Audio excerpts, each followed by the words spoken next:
The champagne glass exploded against the marble floor. Every head in the grand imperial ballroom turned to stare at the black man in the ill-fitting suit standing 3 feet behind Catherine Wells, the most powerful female CEO in America. "Did her charity case just make a mess?" Someone whispered loud enough for the whole room to hear. How embarrassing. Poor Catherine. But Marcus Thompson didn't bend down to clean it. He didn't apologize. He didn't even flinch.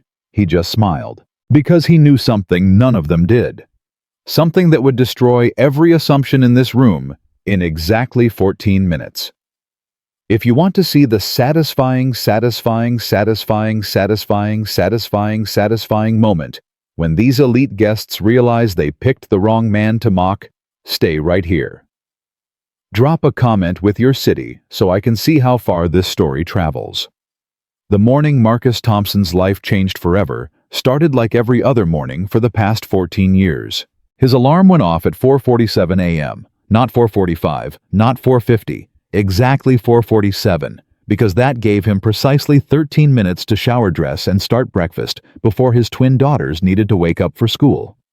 Routine was everything when you were raising 2 teenage girls alone. Marcus stood in front of the bathroom mirror, studying the gray creeping into his temples. 42 years old. When did that happen? It felt like yesterday. He was 28 holding 2 newborn babies in his arms while a doctor told him his wife didn't survive the delivery. "Daddy." A sleepy voice from the hallway. "Zoe, baby, go back to bed. You've got 20 more minutes." "Can't sleep." Maya's snoring again. Marcus chuckled. "Your sister doesn't snore." "She sounds like a freight train, Dad. I'm traumatized." "Go put a pillow over your head." "That's not a solution. That's attempted suffocation." "Zoe." "Fine, but I'm telling my therapist about this." "You don't have a therapist." "I will after 14 years of living with Maya."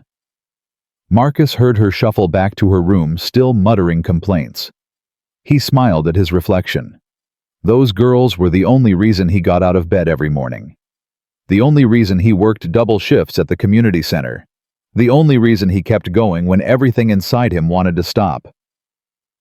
14 years. He'd been doing this alone for 14 years. By 5:30 a.m., Marcus had eggs scrambling on the stove toast in the toaster and orange juice poured into 3 glasses. Always 3, even though 1 chair at their small kitchen table had been empty since the day the girls were born. "Morning, Dad." Maya appeared first, already dressed in her school uniform, hair pulled back in a neat ponytail.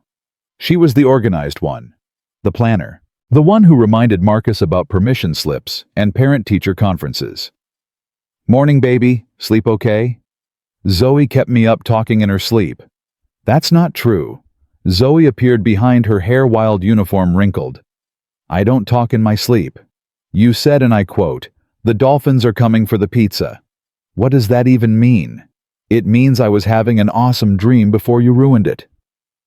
Marcus set plates on the table. "Eat, both of you. Bus comes in 30 minutes. The girls sat down, still bickering. Marcus watched them for a moment, his heart full and aching at the same time.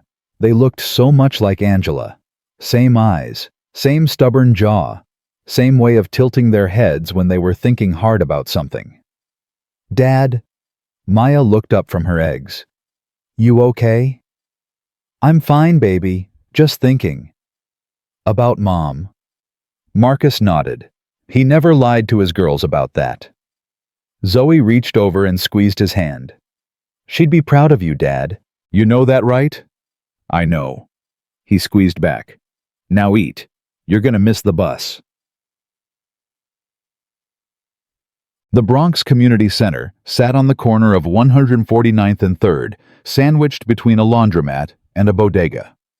It wasn't much to look at: cracked concrete steps, faded paint windows that hadn't been updated since Reagan was president. But to Marcus, it was everything. He'd been working here for 11 years. Started as a janitor, worked his way up to facilities manager, and somewhere along the way became the unofficial director of the after-school program that nobody else wanted to run. Mr. T. A group of kids swarmed him the moment he walked through the door. Deshaun, 15, already 6 feet tall and built like he belonged on a basketball court. Keisha, 13, quieter than the others, but sharp as a knife. Little Marcus, no relation, 8 years old, missing 2 front teeth, always asking questions. What we learning today, Mr. T? Patience, Deshaun. You're learning patience. That's boring. That's life. Now go set up the chairs. We've got 20 kids coming in an hour. The after-school program had started small, just Marcus and a handful of kids who had nowhere else to go. He taught them whatever they needed, homework help mostly, but also life skills. How to write a resume. How to shake hands and look someone in the eye. How to speak up in a world that constantly told them to be quiet. Then, someone had brought in a broken laptop, and Marcus had fixed it. Then another. Then another. Pretty soon, he was running a makeshift computer lab with donated equipment, teaching coding to teenagers who'd never touched a keyboard before. Mr. T, the Wi-Fi's down again. I know, Keisha. I'm working on it. Can we learn Portuguese today instead? Marcus looked up. Keisha was standing by the whiteboard, dry erase marker in hand. You finished the French exercises. And the Spanish ones, and the Mandarin ones. Portuguese is next on my list. Marcus smiled. Keisha reminded him of himself at her age. Hungry for knowledge. Desperate to understand a world that seemed designed to keep her out. All right, gather the advanced group. We'll do 30 minutes of Portuguese basics. Yes. Keisha pumped her fist and ran to collect the others. Languages had always been Marcus's gift. His mother, a refugee from the Democratic Republic of Congo, had spoken Swahili French and Lingala. His father, a teacher from Haiti, had spoken Creole French and English. Growing up in their cramped apartment, Marcus had absorbed everything like a sponge. By the time he was 18, he spoke 6 languages fluently.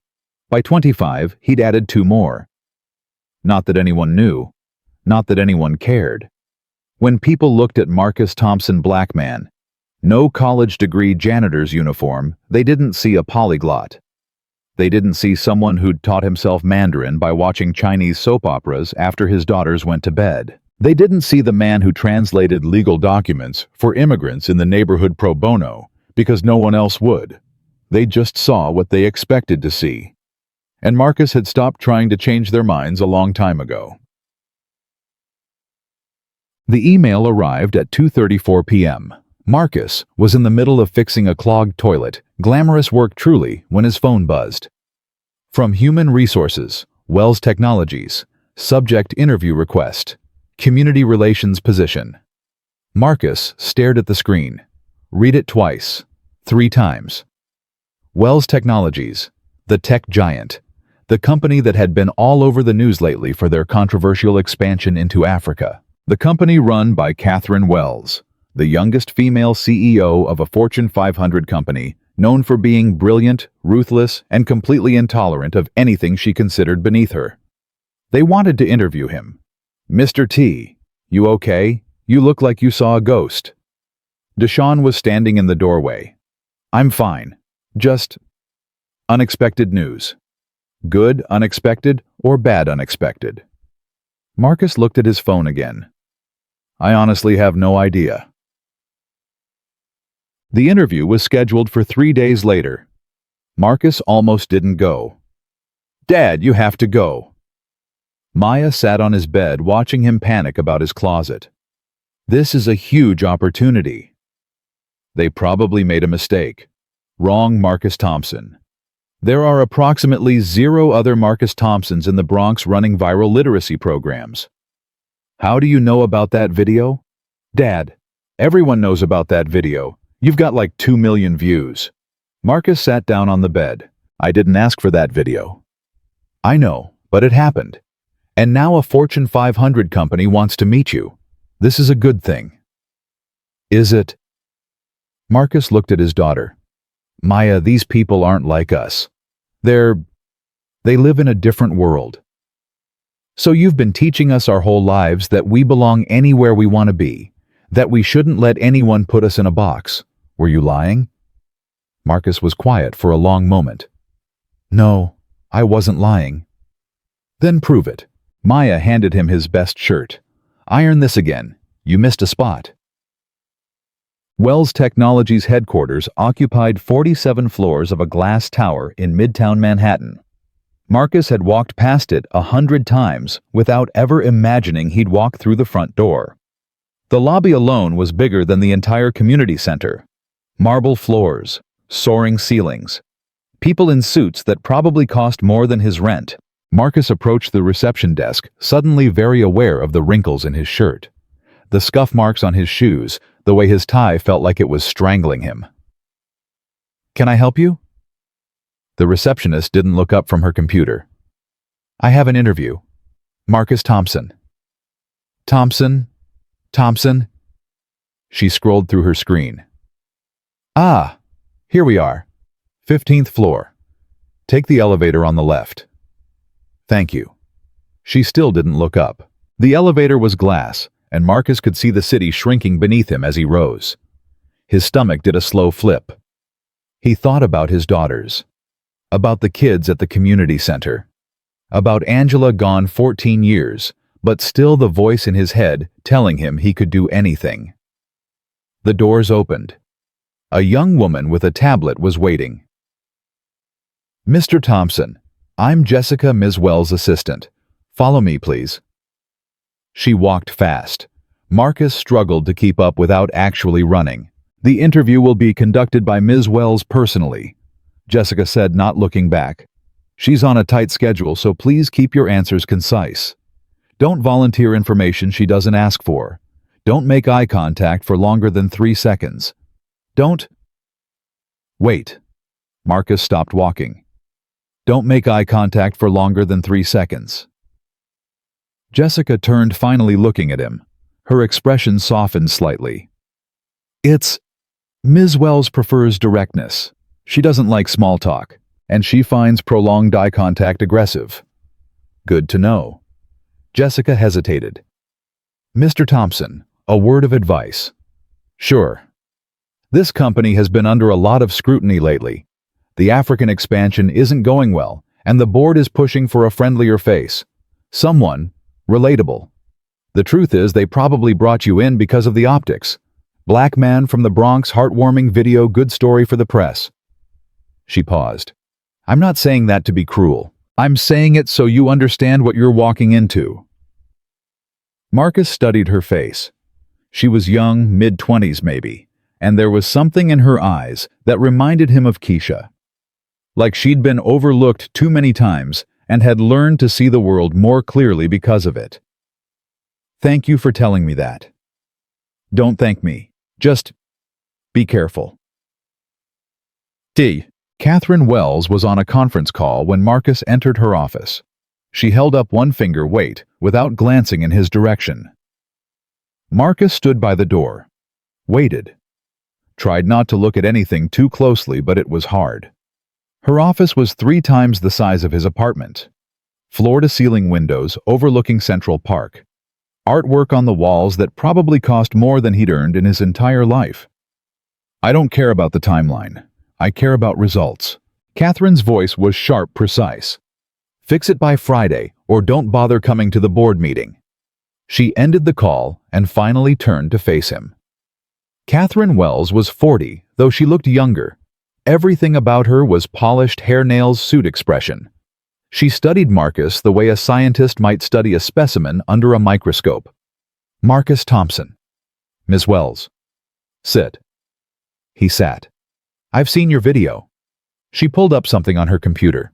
2.3 million views. Bronx janitor teaches homeless teens to code. Heartwarming. The board loved it. "I wasn't aware there was a video until it went viral." "That's part of the appeal. Authentic, unpolished, real." She said the words like they tasted strange in her mouth. "Tell me about your background." "I run the after-school program at the Bronx Community Center. Have for 11 years. Before that, I was facilities manager there. Before that, a janitor. Yes, I read your file."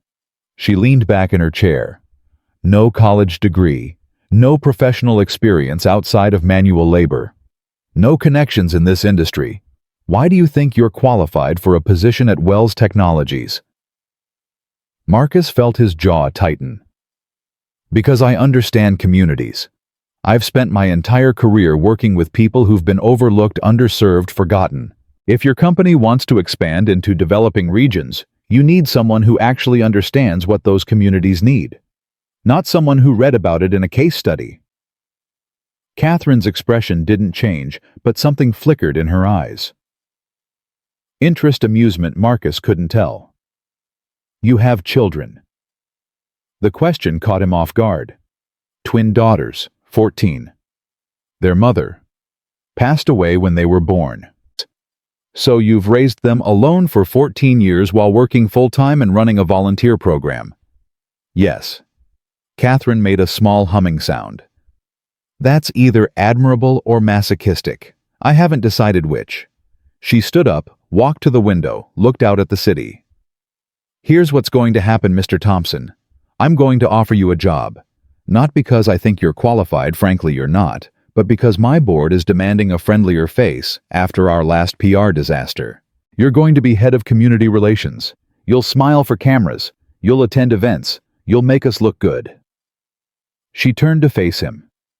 You will not contribute to strategy meetings. You will not offer opinions on company direction.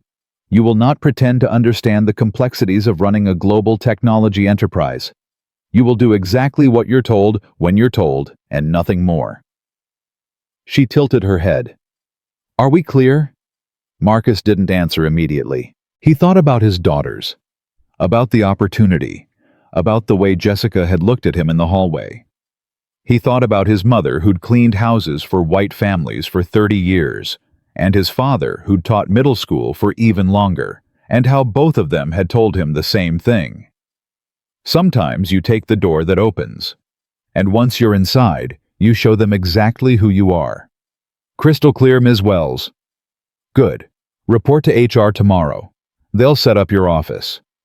She was already looking at her computer again, dismissing him. And Mr. Thompson? Yes. Get a better suit. The one you're wearing looks like it came from a Goodwill. Marcus stood, walked to the door, then stopped. Ms. Wells? She looked up, irritated at being addressed again. My suit did come from Goodwill. Most of my clothes do. But my mother used to say something, you can tell everything about a person by how they treat people who can do nothing for them. He paused. I imagine you've never had to learn that lesson. For a moment, just a moment, Catherine Wells looked genuinely surprised. Then the mask slid back into place. Get out of my office, Mr. Thompson. He left. So, how'd it go? Maya and Zoe were waiting on the couch when Marcus got home like anxious parents waiting for a teenager to return from a date. I got the job. The girls screamed, actually screamed, jumped off the couch and tackled him in a hug. Dad? Oh my God, Dad! This is amazing. What's the salary? Is it a lot? Are we rich now? Marcus laughed, holding them tight. We're not rich, and I'm not sure this is good news. What do you mean? Maya pulled back, studying his face. Dad, what happened? Marcus sat down heavily on the couch, told them everything. The office, the interview, what Catherine had said about his role, what she'd said about his suit. When he finished, the girls were quiet for a long moment. Then Zoe said, She sounds like a witch. Zoe. What she does? Who says that to someone? Someone who's been at the top so long she forgot what it's like at the bottom. Marcus shook his head. The point is, I'm not walking into a job. I'm walking into a performance. They want a prop, not a person. So why'd you take it? Maya asked quietly. Marcus looked at his daughter. She had her mother's eyes, Angela's eyes, the same eyes that had looked at him 14 years ago and said, I believe in you, no matter what. Because sometimes, Marcus said slowly, you take the door that opens. And once you're inside, you show them exactly who you are. Maya nodded. Grandpa used to say that. He did, and Grandma too. So you're going to go in there, Zoe said, and you're going to do more than smile for cameras. You're going to actually do something. That's the plan. Even though they told you not to, especially because they told me not to. Zoe grinned. That's our dad. Marcus pulled both girls close again, breathing in the familiar scent of them shampoo and teenage defiance, and something that was just uniquely his daughter's. Whatever happens, he said quietly, I need you both to know something. No matter what those people think of me, no matter what they say, you are the most important thing in my life. Everything I do for you. And nothing they throw at me is going to change that. We know, Dad, Maya whispered. We always know, Zoe added. Outside, the Bronx was coming alive with evening noise cars honking, kids shouting the endless heartbeat of the city. Inside this small apartment, Marcus held his daughters and tried not to think about the storm that was coming. He didn't know yet how bad it would get. He didn't know about the meetings where he'd be silenced, the colleagues who would mock him behind his back, the moment when Catherine would use his report as a coaster, not even bothering to pretend she cared about his ideas. He didn't know about the night his daughters would come home crying because their classmates had found out their father used to be a janitor. The night Maya would ask if they could just move somewhere else and start over. He didn't know that in 4 months he would stand in a room full of the most powerful people in New York City, and they would look at him like he was nothing, like he was less than nothing, like he was a stain on Catherine Wells's expensive reputation. And he definitely didn't know that in exactly 4 months, one shattered champagne glass would change everything. But he would find out. They all would. Marcus's first day at Wells Technologies started at 8:00 a.m. and went downhill from there. His office was a converted supply closet, literally. There were still shelves on the wall where cleaning products had been stored, faint chemical smells lingering in the air, and a single small window that looked out at a brick wall approximately 3 feet away. This is my office. Jessica, who had led him here, at least had the decency to look embarrassed. Ms. Wells felt that space was at a premium on the executive floor. This was available. It's a closet. It's been converted by adding a desk and a chair and a computer. Jessica paused. There's also a plant. I brought it myself. I thought it might help. Marcus looked at the sad little succulent sitting on the corner of the desk. Despite everything, he felt a surge of gratitude toward this young woman, who was clearly trying to make an impossible situation slightly less terrible. Thank you, Jessica. I appreciate it. You're welcome. She hesitated. Mr. Thompson, I know how this looks, but try to give it a chance. Sometimes things aren't as bad as they seem, and sometimes they're worse. Jessica didn't argue. The first meeting was scheduled for 10:00 a.m. Executive strategy session, mandatory attendance for all department heads. Marcus walked into the conference room and immediately felt like he'd entered the wrong building. 20 people sat around a massive table, all of them polished, confident, speaking in abbreviations and jargon that might as well have been a foreign language. Actually, no. Marcus spoke 8 foreign languages. This was worse. Ah, there he is. A man at the far end of the table spoke up, tall, blonde, expensive haircut. The famous Marcus Thompson, our new community relations star. Bradley Morrison, COO. Jessica whispered, appearing at Marcus's elbow. Watch out for him. Marcus nodded slightly and moved toward the only empty chair at the very end of the table, as far from the actual decision-makers as physically possible. Please take a seat. Catherine's voice cut through the murmur of conversations. Let's not waste time. Marcus sat.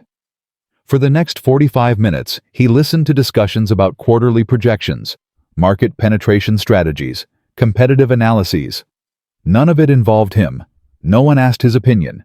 No one even looked in his direction, until they started discussing Africa. The Kenya initiative is a disaster. Victoria Chen, CFO, pulled up a chart. We're hemorrhaging money and the local press is brutal. They're calling us neo-colonialists. Because we basically are, someone muttered. We're not neo-colonialists, Catherine said sharply. We're bringing technology and opportunity to underserved regions. If they can't see the value, perhaps, Marcus heard himself say, they see exactly the value. And that's the problem. The room went silent. Every head turned toward the end of the table. Catherine's eyes narrowed. Excuse me.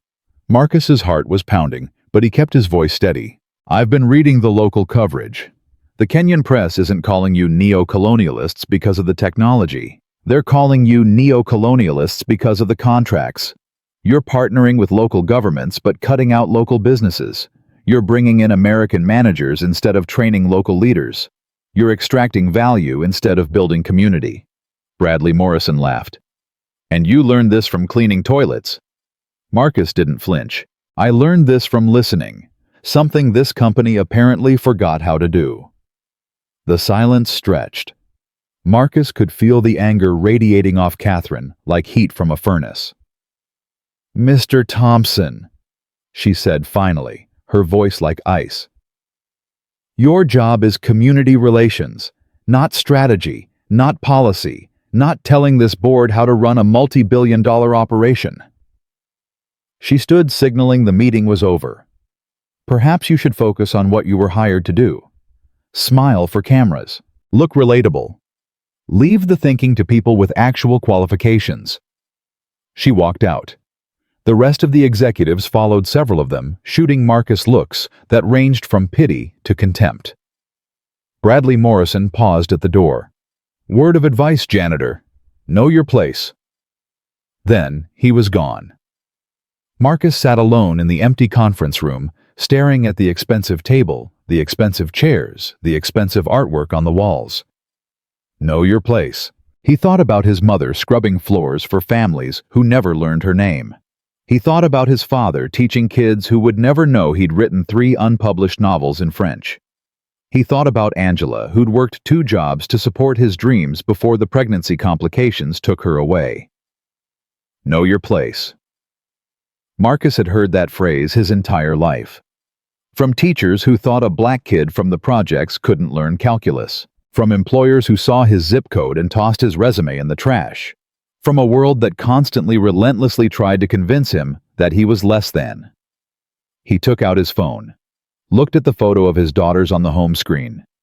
Both of them grinning, arms around each other, wearing matching shirts that said, Thompson Girls. Know your place. My place, Marcus said quietly to the empty room, is wherever I decide it is. And then he went back to his supply closet and started working. That night, Marcus didn't go home right away. He sat in his cramped office, door closed, reading everything he could find about Wells Technologies' African expansion. The contracts, the partnerships, the local coverage that the executives clearly hadn't bothered to translate. Marcus read it all. In French, in Swahili, in Portuguese. And what he found made his stomach turn. The contracts weren't just unfavorable to local communities, they were exploitative. The partnerships weren't really partnerships, they were extractions. And the local coverage wasn't just negative, it was warning of a coming backlash that could destroy everything Wells Technologies had built. By midnight, Marcus had filled an entire notebook with observations, suggestions, alternatives. By 2 a.m., he'd started drafting a formal report. By the time the sun came up, he had 47 pages of detailed analysis and recommendations. He sent it to Catherine's office marked urgent. Then he went home to make breakfast for his daughters. 3 days passed. No response. A week, nothing. Marcus kept doing his job, the job they wanted him to do. Smiling for cameras, attending community events, being paraded around like a prop to prove Wells Technologies cared about diversity. But every night, he stayed late in his supply closet, refining his report, adding new information, building a case that no one was asking for. Until the afternoon, he walked past the executive conference room and saw something that made his blood run cold. Through the glass walls, he could see Catherine at the head of the table, running another strategy meeting about Africa. And on the table in front of her, serving as a coaster for her coffee cup, was a stack of papers. His stack of papers. His 47-page report, with a coffee ring soaking through the cover page. Catherine caught his eye through the glass. For one moment they stared at each other. The billionaire CEO and the former janitor. The woman who had everything and the man she thought had nothing.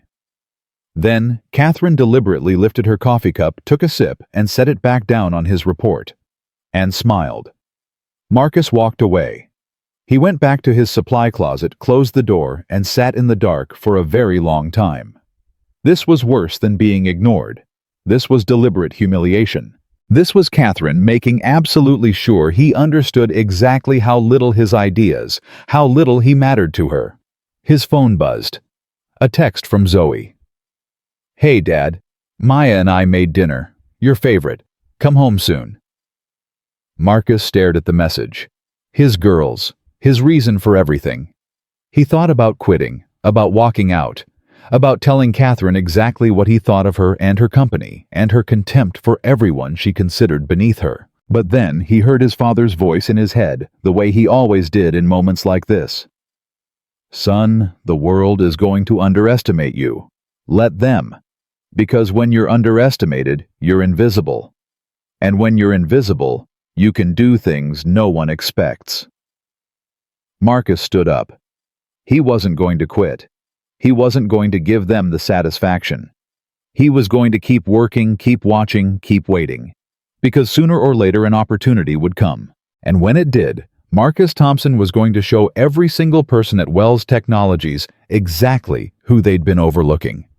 2 weeks after the coffee cup incident, things got worse. Marcus learned quickly that there were levels of contempt he hadn't even imagined. Catherine's silent dismissal had been cruel, but at least it was quiet. Bradley Morrison and Victoria Chen were not quiet. "Here comes our diversity hire." Bradley's voice carried across the executive cafeteria like he wanted everyone to hear, because he did. "Tell me, Thompson, what insights from the mop closet are you bringing us today?" Marcus kept walking toward an empty table tray in hand. "Don't engage. Don't give them the satisfaction. I heard he used to clean toilets."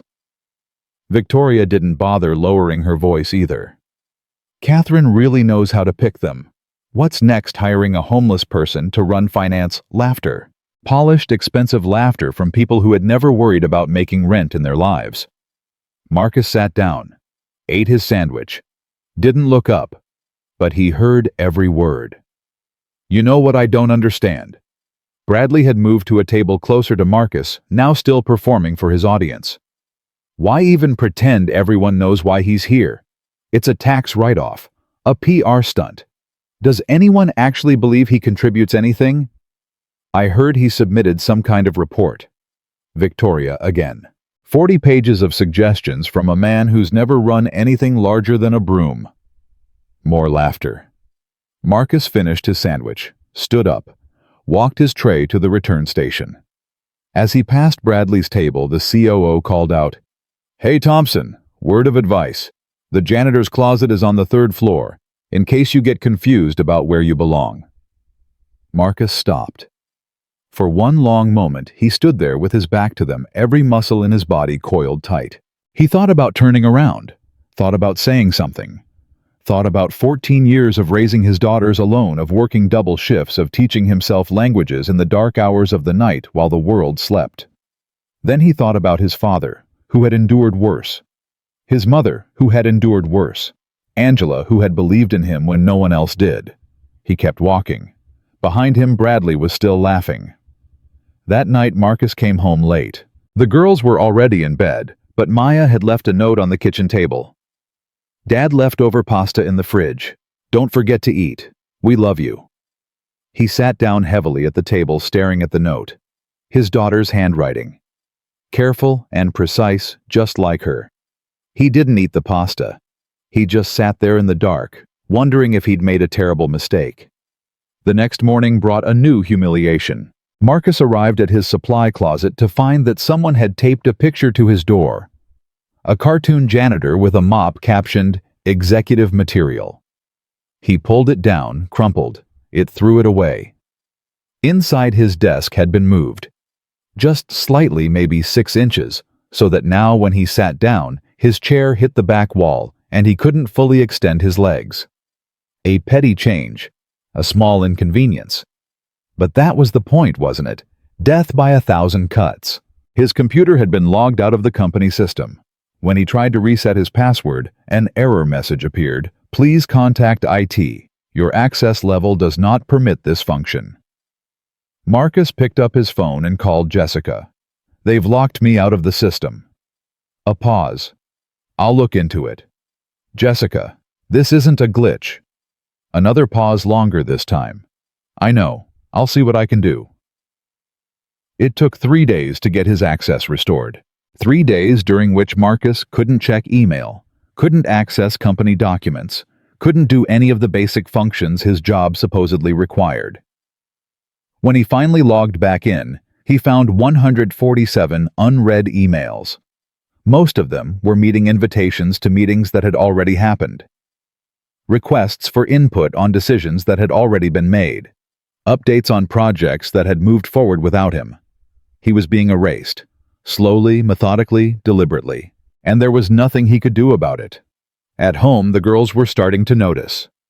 Dad, you've been working late every night this week. Zoe was watching him over breakfast, her cereal growing soggy in the bowl. And you barely eat anymore. I'm fine, baby. Just busy. You're not fine. Maya direct as always. Something's happening at work. We're not stupid. Marcus set down his coffee cup, looked at his daughters, really looked at them. 14 years old, old enough to sense when he was lying, young enough to still need him to be strong. Work is challenging right now. Challenging how? Some of the people there don't think I belong. Zoe's eyes narrowed. Don't think you belong? What does that even mean? It means they see a black man without a college degree and they've already decided what I'm worth. That's racism. That's the world, baby. It shouldn't be. No. Marcus reached over and squeezed his daughter's hand. It shouldn't be, but it is. And the question isn't whether the world is fair. The question is what you do when it isn't. So what are you doing? Marcus was quiet for a moment. What was he doing? Getting humiliated. Eating lunch alone while executives mocked him, watching his report get used as a coaster. I'm waiting, he said finally. I'm learning. I'm watching. And when the right moment comes, I'm going to show them exactly who they underestimated. Maya studied his face. Promise. Promise. Good. She stood up, grabbed her backpack. Because I told everyone at school my dad was going to change the world. Don't make me a liar. She kissed his cheek and headed for the door. Zoe followed, but paused at the threshold. Dad. Yeah. Those people who think you don't belong. They're wrong. And someday they're going to know it. Then she was gone, and Marcus was alone with his cold coffee and the weight of his daughter's faith pressing down on his shoulders. He couldn't let them down. He wouldn't. The call came on a Tuesday afternoon. Marcus was in his supply closet reviewing the latest batch of community engagement reports, busy work mostly designed to keep him occupied without actually involving him in anything meaningful when his personal cell phone rang. The number was from the community center. Mr. T. Keisha's voice shaky and strange. Something happened. Marcus's blood went cold. What? What happened? Are you okay? I'm fine, but you need to come. Now.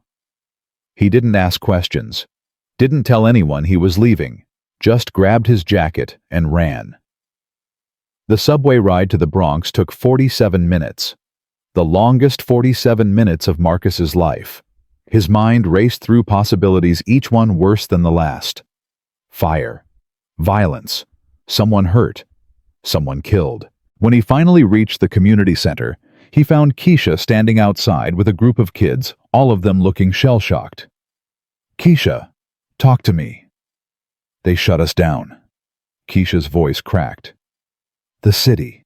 They came this morning with paperwork. Said we're in violation of some zoning code.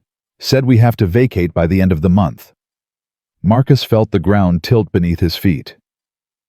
That's not possible. We've been operating here for 15 years. We've never had any violations. I know. Keisha held out a folder of documents. But they have papers, official papers, and they said if we don't leave, they'll have us arrested for trespassing. Marcus took the folder, flipped through the pages.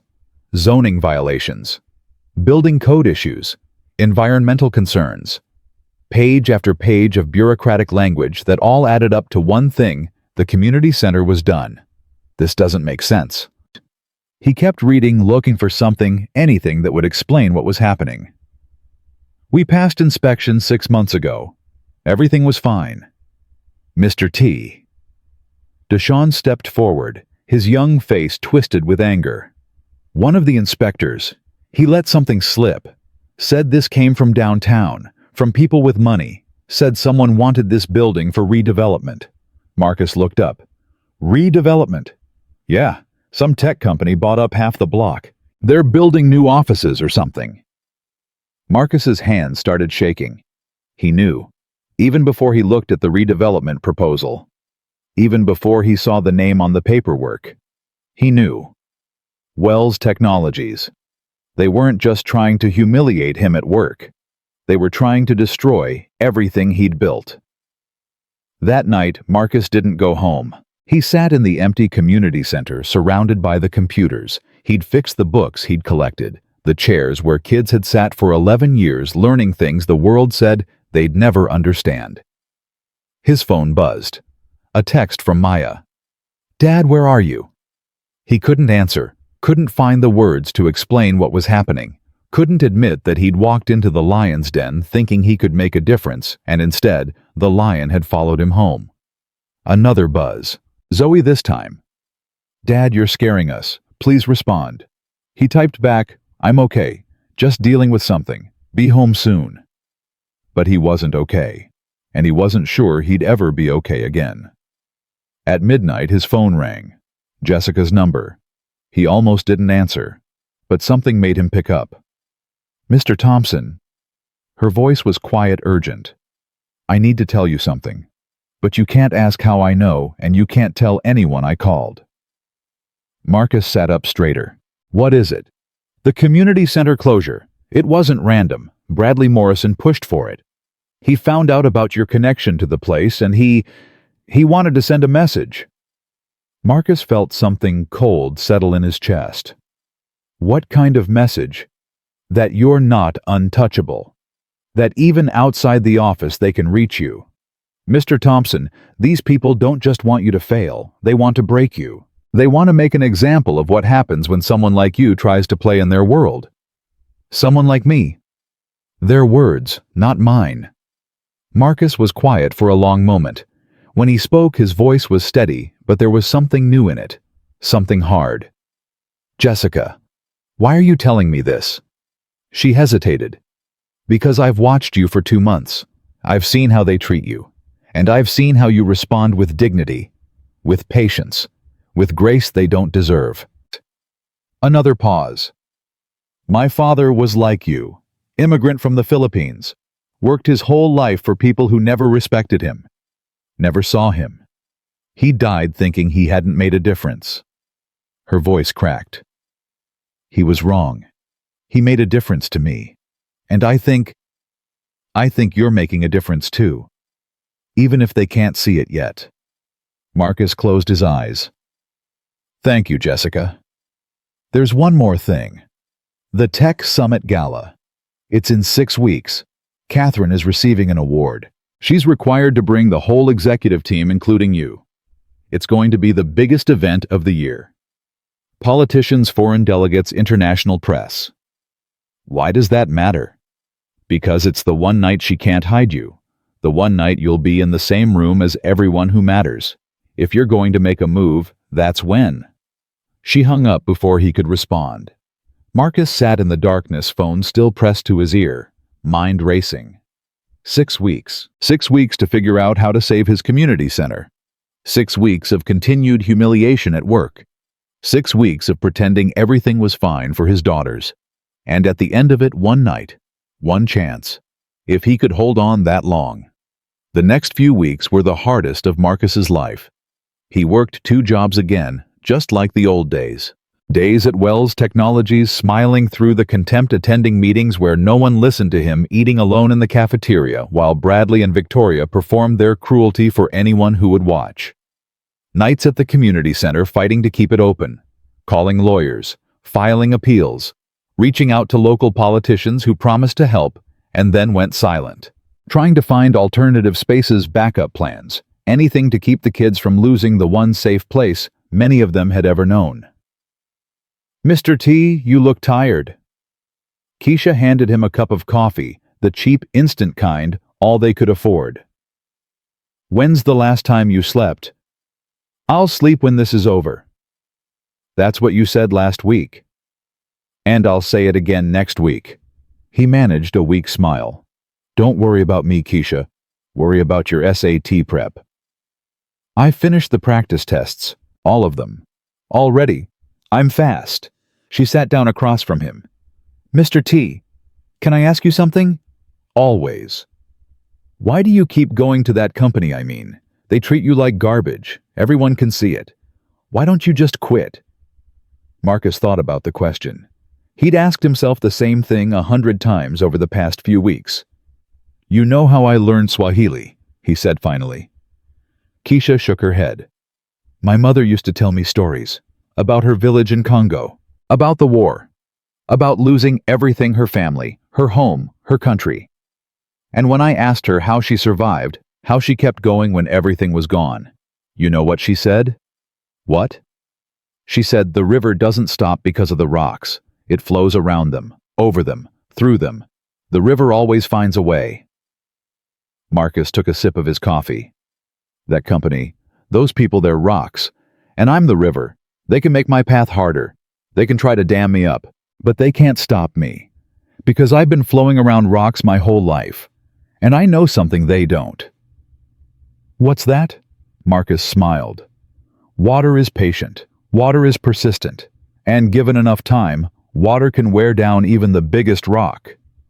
Keisha was quiet for a moment. Then she smiled too. "You're kind of poetic for a janitor." "Former janitor." "Whatever." But she was grinning now. "Mr. T, whatever you're planning for that gala, give them hell." At home, things were getting harder to hide. Maya found him one night at 2 a.m. sitting at the kitchen table with his laptop, scrolling through the same documents he'd been reading for hours. "Dad, you need to sleep." "I will, soon." She sat down across from him. "What are you working on?" He hesitated, then pushed the laptop toward her. "Read it." Maya's eyes moved across the screen. Her expression shifted from curiosity to confusion to anger. "They're shutting down the community center. They're trying. Because of you. Because you work for them. Because they want to remind me who has the power." Marcus rubbed his eyes. "I thought I could walk into their world and make a difference. Instead, they followed me back to mine and started burning it down." Maya was quiet for a long time. When she spoke, her voice was fierce. "Then burn theirs first." Marcus looked at his daughter, 14 years old, so much like her mother, it made his heart ache. "Maya." "No, Dad, listen to me. You've spent your whole life being patient, being careful, playing by their rules. And what did it get you? A supply closet and a coffee stain on your hard work." She leaned forward. "You're smarter than them. You speak more languages than they know exist. You understand things they'll never understand. Stop waiting for them to see it. Make them see it. It's not that simple." "Yes, it is." She grabbed his hand. "Dad, you taught us that our worth isn't determined by other people's opinions. You taught us to stand up for ourselves, to never let anyone make us feel small." Her eyes were blazing now. "So why aren't you taking your own advice?" Marcus couldn't answer. Because she was right. He'd been so focused on surviving that he'd forgotten how to fight. The day before the gala, Marcus received a package. No return address. Plain brown paper. Inside was a single USB drive and a handwritten note. Thought you might need this. The river always finds a way. J. Marcus plugged the drive into his laptop and found everything. Internal memos discussing how to manage the community center situation. Emails between Bradley and Victoria joking about putting the janitor in his place. Financial documents showing that Wells Technologies' African contracts were even worse than Marcus had suspected, not just exploitative, but potentially illegal. And at the bottom, a calendar invitation. The Tech Summit Gala. Tomorrow night. Catherine Wells, receiving the Innovator of the Year award. The entire international business community watching. Jessica had given him weapons. Now he just had to decide whether to use them. That night, Marcus sat with his daughters and told them everything. The humiliation. The community center. The documents Jessica had sent. The choice he faced. If I do this, he said carefully, everything changes. They'll come after me. They might fire me. They might try to destroy me. And I don't know what that means for us, for our family, for our future. The twins were quiet. Then Zoe spoke. Dad, when Mom died, you could have given up. You could have put us in foster care. You could have walked away. But you didn't. You worked 3 jobs to keep us fed. You stayed up all night when we were sick. You taught yourself languages so you could help other people even when no one was helping you. She reached across the table and took his hand. You've never walked away from anything hard in your life. Why would you start now? Maya nodded. Whatever happens tomorrow, we're with you. Always. Marcus looked at his girls, his reason for everything. The only thing in this world that truly mattered. Your mother would be so proud of you. She'd be proud of you too, Dad. Zoe squeezed his hand. Now go show them who they messed with. The morning of the gala. Marcus woke up early. He put on his best suit, still from Goodwill, still slightly wrinkled, but pressed with care. He knotted his tie carefully the way his father had taught him decades ago. He looked at himself in the mirror. 42 years old, gray at the temples, lines around his eyes from too many sleepless nights. But his eyes were clear, and his jaw was set. Okay, he said to his reflection. Let's go change everything. His phone buzzed. A text from Keisha. Watch the news. Wells Technologies CEO getting an award tonight.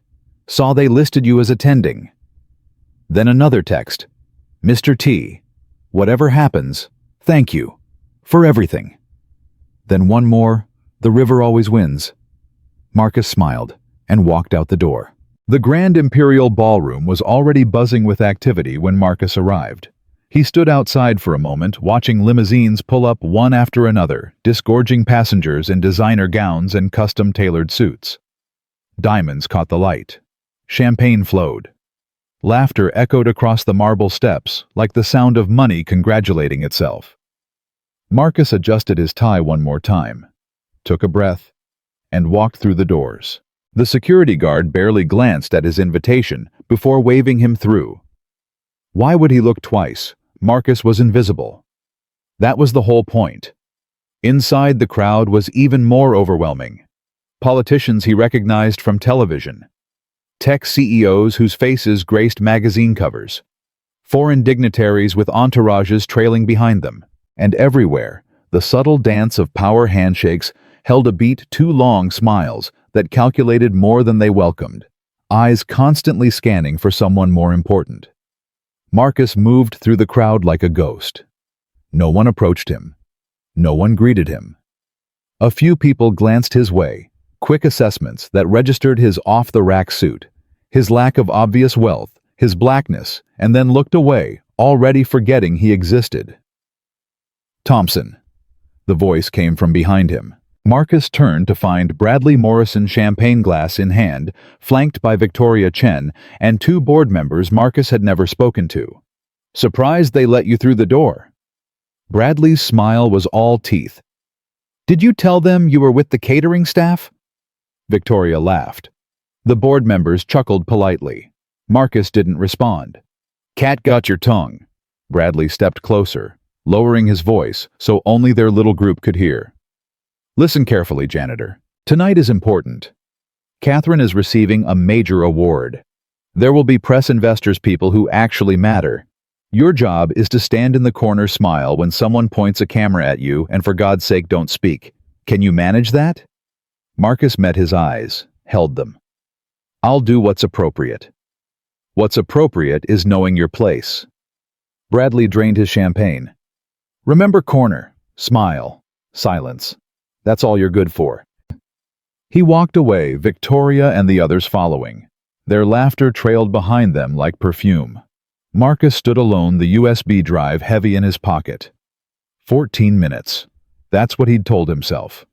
14 minutes until the awards ceremony. 14 minutes to decide whether to use what Jessica had given him. He could expose everything. The contracts, the emails, the deliberate destruction of the community center. He could burn it all down. Or he could wait. Watch. Let them think they'd won. His phone buzzed. A text from Maya. Watching the live stream with Zoe. We see you, Dad. You're not alone. Marcus looked around the ballroom.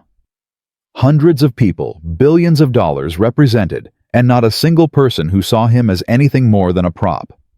But his daughters saw him, and that was enough. The cocktail hour stretched on.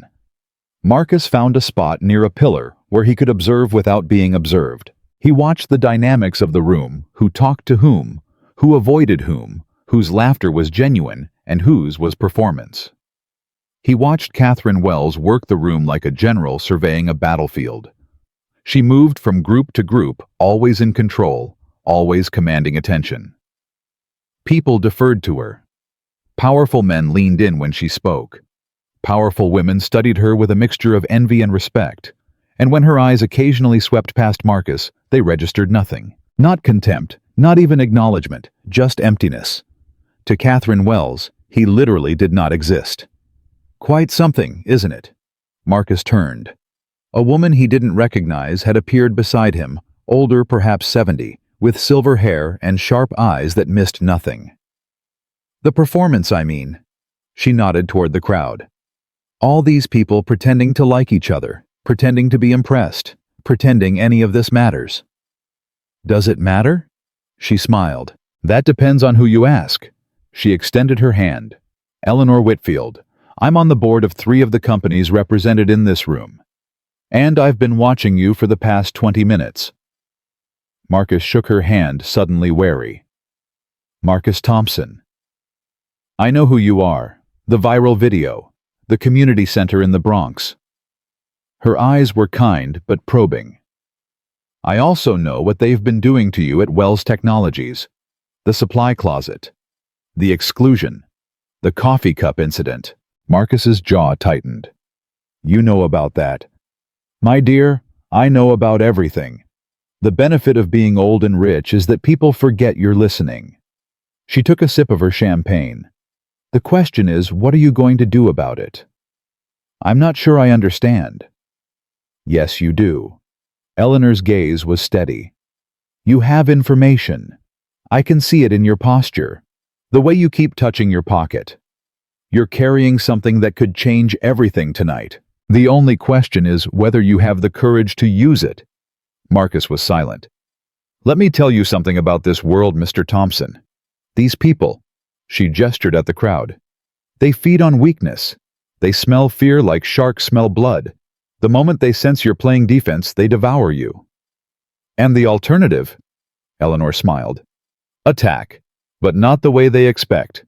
Not with anger or aggression or their own weapons turned against them. Attack by being exactly who you are, fully, unapologetically. Let them see something they've never seen before, a man who doesn't need their approval, their acceptance, or their permission to exist. She finished her champagne and set the glass on a passing waiter's tray. The award ceremony starts in 10 minutes. Catherine will give a speech about innovation and changing the world. It will be beautiful and completely hollow, like everything else in this room. She met Marcus's eyes one final time. The question is, when she's done performing, will you have the courage to show them something real? She walked away before he could respond. Marcus stood alone again, her words echoing in his head. Something real. The ceremony began at 8 p.m. precisely. The crowd filed into the main hall, taking seats at round tables arranged in concentric circles around a central stage. Marcus found himself at a table near the back, surrounded by junior executives and administrative staff, the supporting cast there to fill seats and applaud on cue. A sleek MC took the stage, running through the evening's agenda with practiced enthusiasm. Acknowledgements of sponsors. Recognition of distinguished guests. A video montage celebrating 20 years of the Tech Summit. And then finally the main event. Ladies and gentlemen, it is my distinct honor to present this year's Innovator of the Year award to a woman who needs no introduction. A visionary leader who has transformed Wells Technologies from a regional player into a global powerhouse. A pioneer who has broken barriers and shattered glass ceilings. Please welcome Catherine Wells. The applause was thunderous. Catherine took the stage like she owned it, because in many ways she did. She accepted the crystal trophy, kissed both cheeks of the presenter, and moved to the podium with the confidence of someone who had never been told no. Thank you. Thank you all so much. Her voice filled the room warm and polished. This award means more to me than I can express. Not because of what it represents for me personally, but because of what it represents for our mission at Wells Technologies. She paused, letting the silence build. We are a company dedicated to changing the world, to bringing technology and opportunity to underserved communities, to proving that business and social good are not mutually exclusive. Marcus felt his stomach turn. This year, we are launching our most ambitious initiative, yet a global expansion into developing nations that will create jobs, build infrastructure, and transform lives. The crowd applauded. But I don't want to take all the credit. Catherine smiled, and for a moment, she almost looked humble. This initiative was only possible because of the amazing team at Wells Technologies, including our newest addition to the executive team, Marcus Thompson, our head of community relations. Heads turned, cameras swiveled. A spotlight found Marcus at his back table. Marcus, would you stand up, please? He stood. The applause was polite, scattered. Marcus came to us from the Bronx Community Center, where he spent over a decade serving underprivileged youth. His story is an inspiration, proof that hard work and determination can take you anywhere. Catherine's smile widened. We're so proud to have him on our team. More applause. Marcus remained standing, face carefully neutral. And actually, Catherine tilted her head as if a thought had just occurred to her. Marcus, why don't you come up here and say a few words? I'm sure everyone would love to hear from you. The room went quiet. This wasn't in the program. Marcus could see the surprise on the faces of the event organizers, the confusion among the board members. Even Bradley Morrison looked caught off guard. Catherine was testing him, putting him on the spot in front of the most powerful people in the city, daring him to either prove himself or humiliate himself. Marcus thought about the USB drive in his pocket, thought about the emails, the contracts, everything he could expose. Then he thought about Eleanor Whitfield's words. Something real. He walked to the stage. The spotlight followed him, harsh and unforgiving. Every step felt like a mile. He could hear whispers, feel the judgment, sense the anticipation of his failure. He reached the podium. Catherine stepped aside, her smile never wavering, her eyes cold as stone. Marcus looked out at the crowd. Hundreds of faces, billions of dollars, all waiting to see what the janitor from the Bronx would say. He took a breath. Thank you, Ms. Wells, for that generous introduction. His voice was steady, calm. And thank you all for being here tonight. He paused. Let the silence stretch. Ms. Wells said my story is an inspiration. That hard work and determination can take you anywhere. He nodded slowly. That's a nice story. It's the kind of story we tell ourselves to feel good about the way the world works. A murmur rippled through the crowd. But it's not the whole truth. The truth is, I've worked hard my whole life. My parents worked hard their whole lives. And most of the people I grew up with, the ones who are still alive, The ones who aren't in prison, they've worked hard their whole lives too. But hard work didn't take them anywhere. Hard work just kept them running in place while the world moved on without them. The murmur grew louder. I'm not here tonight because of hard work. I'm here tonight because of luck. Because someone recorded a video of me teaching kids to code, and that video happened to go viral. Because Wells Technologies needed a friendly black face to put on their marketing materials, and I happened to be available. Bradley Morrison was standing now, face red, moving toward the stage. Victoria Chen was whispering urgently into her phone. Marcus kept going. I've been at Wells Technologies for 4 months. In that time, I've been given an office that used to be a supply closet. I've been excluded from meetings where decisions were made without my input. I submitted a 47-page report with recommendations for the African expansion, a report that was used as a coaster for Ms. Wells' coffee cup. Gasps from the audience. Catherine's smile had frozen on her face. And when I tried to speak up, when I tried to contribute something real, I was told, and I quote, "Leave the thinking to people with actual qualifications." The room erupted, voices shouting, people standing. Bradley Morrison had reached the edge of the stage, face purple with rage. "Get him off! Cut his microphone!" But the microphone was still on, and Marcus wasn't done. "You want to know what I'm qualified for? Let me show you." He turned toward a group of delegates near the front, recognized the French ambassador who had been speaking with Catherine earlier. Monsieur l'ambassadeur, je voudrais vous adresser quelques mots concernant l'initiative africaine de Wells Technologies. The ambassador's eyebrows rose. Marcus continued in flawless French, outlining the specific problems with the Kenyan contracts, the exploitation, the marginalization of local businesses, the potential for catastrophic PR blowback. The room fell silent again, but a different kind of silent, shocked silent. Marcus switched to Italian, addressing the trade minister, then Spanish for the consul, then German for a group of European investors who had been whispering among themselves. Die Verträge, die Wells Technologies vorgeschlagen hat, sind nicht nur unethisch, sie sind möglicherweise illegal unter EU-Handelsrecht. Bradley had stopped moving. His mouth hung open. Catherine's frozen smile had shattered entirely. Marcus turned to face a Chinese tech CEO near the front, a man he'd researched, a man whose company had been considering a partnership with Wells Technologies. And he began speaking Mandarin. Not just speaking, flowing. The tones perfect, the vocabulary precise, the nuances subtle and correct. He explained how the contracts would damage not just African communities, but Chinese business interests. How the short-term gains would lead to long-term losses.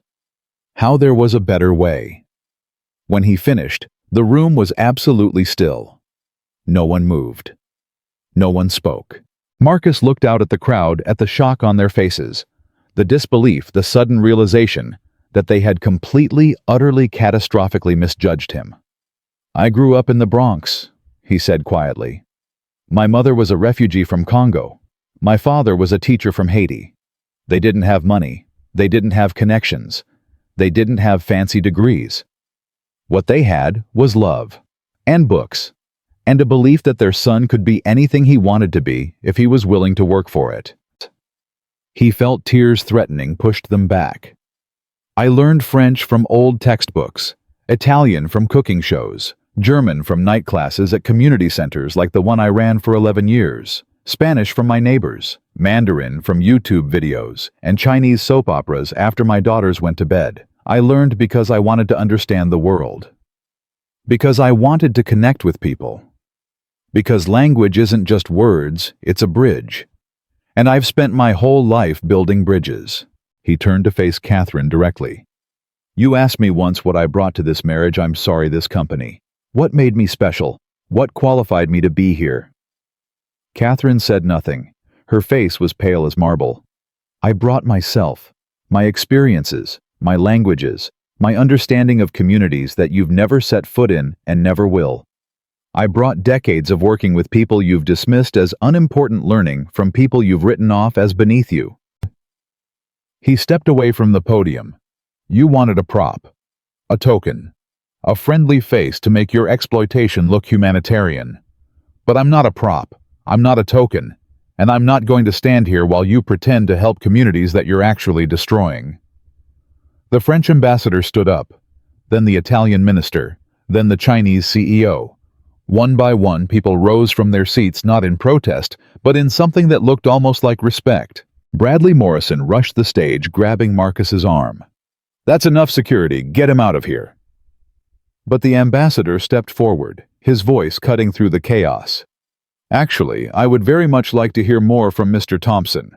Perhaps over dinner tomorrow. I believe we have much to discuss." The Italian minister nodded. "As would I." The Chinese CEO approached, extending his hand to Marcus. "I have been looking for a bridge to African markets. Perhaps I have finally found one." Catherine watched it all unfold, her moment, her award, her carefully constructed evening crumbling around her. The guests she'd been courting for months were now crowding around the man she'd dismissed as nothing. She opened her mouth to speak, to regain control, to salvage something. But no words came, because for the first time in her life, Catherine Wells was invisible, and Marcus Thompson was the only person anyone wanted to see. The aftermath was chaos. Marcus found himself surrounded by diplomats, executives, journalists. Everyone wanted to talk to him. Everyone wanted to understand how this man, this janitor from the Bronx, spoke 5 languages fluently, how he understood international trade law, how he'd seen problems in contracts that entire legal teams had missed. "Mr. Thompson, Mr. Thompson." A reporter pushed through the crowd. "Can you comment on the allegations you made about Wells Technologies?" "Mr. Thompson, is it true you designed an alternative proposal for the African initiative?" "Mr. Thompson, where did you learn to speak Mandarin like that?" Marcus held up his hands. "One at a time. Please." Across the room, he could see Bradley Morrison in heated conversation with Victoria Chen. Catherine had disappeared, entirely retreated somewhere to regroup, to plan to figure out how to spin this disaster. Jessica appeared at his elbow, eyes wide. "Mr. Thompson, I've never seen anything like that." "Neither have I." He managed a small smile. "Thank you, Jessica, for everything." "I didn't do anything." "You did more than you know." Eleanor Whitfield materialized from the crowd, champagne glass in hand, looking thoroughly delighted. "Well, Mr. Thompson, I asked for something real." She raised her glass. "That was spectacular. I'm probably unemployed now." "Almost certainly." She smiled. "But I suspect you'll have other opportunities. Rather a lot of them, actually." As if to prove her point, a distinguished-looking man in his 60s approached. Marcus recognized him from the financial pages, CEO of one of the largest investment firms in the country. "Mr. Thompson, I'd like to discuss a position at my firm. We've been looking to expand into African markets, and I believe you might be exactly what we need." Before Marcus could respond, another executive appeared. Then another. Then another. Business cards, meeting requests, partnership proposals. In the span of an hour, Marcus Thompson went from invisible to indispensable. But through it all, he kept looking at his phone, at the text messages from his daughters. "Maya, Dad, we saw everything. You were amazing." Zoe, "I'm literally crying. That was the best thing I've ever seen." Maya, the French part. "The Mandarin, Dad, you're like a superhero." Zoe, Bradley Morrison's face. "I screenshot it. It's going to be my wallpaper forever." Maya, "We love you. We're so proud of you. Come home soon." Marcus smiled at his phone. Everything else the job offers, the media attention, the complete upheaval of his professional life, all of that could wait. His daughters were proud of him. That was all that mattered. Near midnight, Marcus finally extracted himself from the crowd. His head was spinning. His voice was hoarse. He'd spoken more languages in one evening than he had in years. He found a quiet corner near the exit, leaning against a pillar, trying to process everything that had happened. Quite a performance. The voice was cold, controlled. Catherine Wells stood a few feet away, her Innovator of the Year trophy clutched in her hands like a weapon. Marcus straightened. "Ms. Wells." You humiliated me. Her voice shook slightly. In front of everyone who matters, in front of the entire industry, you destroyed months of work in a single speech. No. Marcus shook his head. You destroyed months of work with exploitative contracts and bad partnerships. I just pointed it out. You had no right. I had every right. You hired me for community relations. Tonight I related to the community, the international community. Isn't that what you wanted? Catherine's eyes blazed. You think this is a joke? You think you can embarrass me and walk away? I think I can tell the truth and see what happens. The truth. She laughed bitterly. The truth is that you're nobody, a janitor with a lucky video. You don't belong in this world, and no matter how many languages you speak, you never will. Marcus studied her face. The anger, the humiliation, the fear beneath it all. You're right, he said quietly. I don't belong in this world. Your world. A world where people are props, where communities are profit centers, where kindness is weakness. He shook his head. But here's the thing, Ms. Wells. I don't want to belong in your world. I never did. He started to walk away, then paused. One more thing. That community center you shut down, the one your company is bulldozing for redevelopment, that center has served over 3,000 kids in the past decade.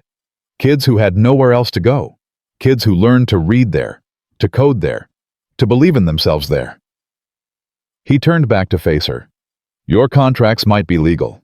Your expansion might be profitable. But legacy isn't measured in quarterly earnings. It's measured in the lives you touch, the people you help, the difference you make when no one's watching. Catherine said nothing. I hope you figure that out someday, before it's too late. He walked away. Behind him, Catherine Wells stood alone, clutching her trophy, watching the man she'd dismissed as nothing disappear into the night. Outside, the air was cold and clean. Marcus stood on the steps of the Grand Imperial Ballroom, breathing deeply. His hands were shaking. The adrenaline was fading, leaving exhaustion in its wake. His phone buzzed. A text from Jessica. You should check Twitter. He opened the app, scrolled for 3 seconds before his breath caught. Hashtag Marcus Thompson was trending. #1 in New York. #3 nationally. Videos of his speech were everywhere. Clips of him speaking French, Mandarin, German. Screenshots of Catherine's face as her evening collapsed around her. And the comments. This man is my new hero. How do you go from janitor to running the room in 5 languages?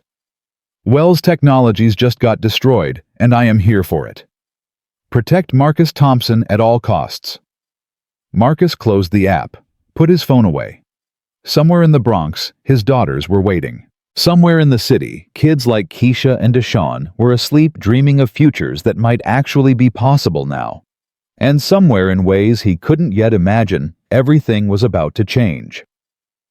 Marcus hailed a cab. Where to? The driver asked. The Bronx. Marcus leaned back against the seat, finally letting himself smile. I'm going home. The cab pulled up to his building at 1:47 a.m. Marcus paid the driver, stepped onto the familiar cracked sidewalk, and looked up at the third-floor window where a light was still burning. His girls had waited up for him. He climbed the stairs slowly, each step feeling heavier than the last. The adrenaline had completely drained away, now leaving behind exhaustion so deep it felt like it lived in his bones. The door flew open before he could get his keys out. Dad! Both girls hit him at once, nearly knocking him backward. He caught himself on the doorframe, wrapped his arms around them, and held on tight. We watched everything. Maya's voice was muffled against his chest. Every single minute. You were incredible. Zoe pulled back, tears streaming down her face. Dad, you were so incredible. Marcus felt his own eyes burning. I almost didn't do it. Standing up there looking at all those people. I almost just thanked them and sat back down. But you didn't. No, I didn't. They moved inside, settling onto the old couch that had been in this apartment since before the girls were born. Angela had picked it out. Said the color reminded her of autumn leaves. After all these years, the cushions were worn thin, and the fabric was faded, but Marcus had never been able to replace it. "Tell us everything." Maya curled up against his side. The live stream didn't show what happened after. So Marcus told them, the diplomats approaching him, the job offers, Eleanor Whitfield and her champagne toast, the confrontation with Catherine in the corner. "She said you don't belong in her world." Zoe's eyes flashed with anger. "She actually said that." "She did." "What did you say back?" Marcus smiled tiredly. "I told her she was right. I don't belong in her world. And I don't want to." Maya was quiet for a moment. Then she said, "Mom would have loved tonight." The words hit Marcus like a wave. He closed his eyes, remembering Angela's face, her smile, the way she used to say, "Marcus Thompson, you're going to change the world someday. You just don't know it yet." "Yeah." His voice was rough. "She would have." They sat together in silence, the three of them, until the girls' eyes started to droop. Marcus sent them to bed, promising they'd talk more in the morning. Then he sat alone in the dark living room, looking at the photo of Angela on the shelf. "I did it," he whispered. "I finally did it." The photo didn't answer, but Marcus could have sworn just for a moment that Angela was smiling. Morning brought chaos. Marcus's phone had died sometime during the night, and when he plugged it in, it immediately began buzzing with notifications. Hundreds of them. Thousands. Missed calls from numbers he didn't recognize. Emails flooding his inbox. Social media mentions that crashed the apps when he tried to open them. And texts. So many texts. From Jessica, "Call me when you wake up. Urgent." From Keisha, "MSOR. To you're famous." From numbers he didn't have saved, from names he vaguely recognized, from people he hadn't heard from in years.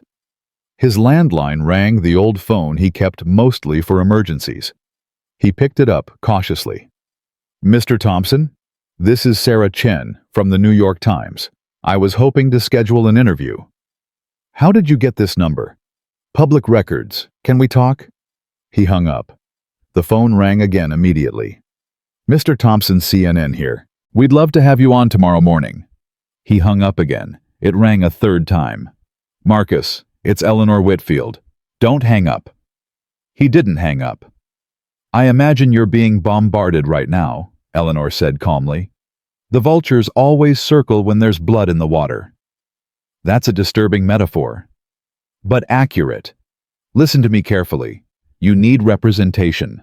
A publicist, a lawyer, possibly a security team. The next few weeks are going to be overwhelming, and you can't navigate them alone. "I can't afford any of that." "You can't afford not to." A pause. "I've taken the liberty of making some calls. My personal attorney will be at your apartment in 2 hours. My publicist will follow. They're doing this pro bono. Consider it an investment in someone I believe in." Marcus sank onto the couch. "Why are you helping me?" "Because I've been in this world for 50 years, and I've seen a lot of talented people get destroyed because they didn't know the rules. You have something rare, Marcus, something real. I'd hate to see it crushed before you have a chance to use it." "I don't know what to say." "Say you'll let me help." Marcus looked at the photo of Angela, at his daughter's bedroom door. "Okay, I'll let you help." True to her word, Eleanor's attorney arrived at 10 a.m. sharp. His name was David Park, mid-40s. Sharp eyes behind wire-rimmed glasses. He carried a briefcase that probably cost more than Marcus's monthly rent. "Mr. Thompson." He shook Marcus's hand firmly. "I've reviewed the situation. You're in an interesting position." "Interesting how?" "Wells Technologies is in crisis mode. Their stock dropped 6% this morning. The African Union is threatening to review all existing contracts. The French ambassador has already issued a statement saying he looks forward to working with you, specifically you, on future initiatives." David set his briefcase on the kitchen table. "In other words, you've become valuable, and valuable people have options." "What kind of options?" "First, let's talk about your current employment. Technically, you haven't been fired. Catherine Wells hasn't issued any statement about your status, which means you're still on the payroll. Marcus laughed despite himself. You think they want me back? I think they're terrified of what happens if they fire you publicly. The optics would be devastating. Black man exposes company's problems. Company retaliates by terminating him. It would confirm everything you said last night. So what do I do? Nothing. For now, let them sweat. Let the situation develop. David pulled out a folder. Meanwhile, I've received 17 inquiries about your availability for consulting work, 3 formal job offers, 2 speaking engagement requests, and 1 very interesting proposal from the United Nations. The United Nations. They're launching a new initiative on global digital literacy. Someone saw your speech and thought you might be the perfect person to lead it. Marcus sat down heavily. This is insane. This is opportunity. David leaned forward. Mr. Thompson, 24 hours ago, you were invisible. Now you're one of the most talked about people in the country. The question is, what do you want to do with that attention? Marcus thought about the community center, about Keisha and Deshawn and little Marcus and all the kids who might lose the only safe space they'd ever had. I want to save my community center. David smiled. Then let's get to work. The publicist arrived an hour later. Her name was Maria Santos, and she walked into the apartment like she owned it. Marcus Thompson, I've been watching your videos all morning. She pulled out her phone, scrolling rapidly. You're trending in 14 countries. The French ambassador's statement alone got 2 million shares. And your daughters? She looked up. Where are they? School. I insisted. Good. Keep them out of this for now. The press will want access, but children should be protected. She sat down across from him. Here's what's going to happen. You're going to do exactly 3 interviews this week. I've already selected them, New York Times, CNN, and 1 smaller outlet to build authenticity. You'll tell your story. You'll be humble, gracious, and focused on the mission, not the personal drama. What mission? Whatever mission you want. That's the beauty of this moment, you get to define it. But you need to decide quickly, because right now, everyone else is defining it for you. She showed him her phone. Some people are calling you a hero. Others are saying you betrayed your employer. A few are questioning whether the whole thing was staged for attention. You need to take control of the narrative. How?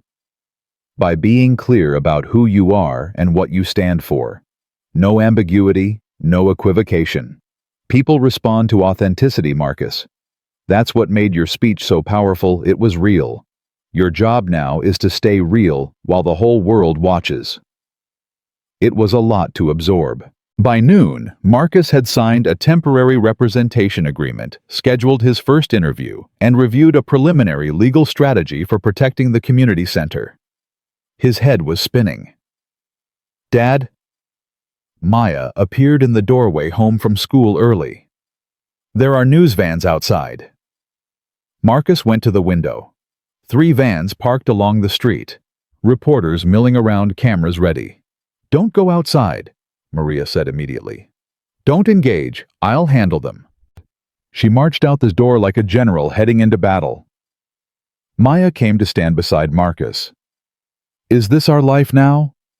I don't know, baby. Maybe. For a while. Is it worth it? Marcus put his arm around her. Ask me in a year. The first interview was scheduled for the following morning.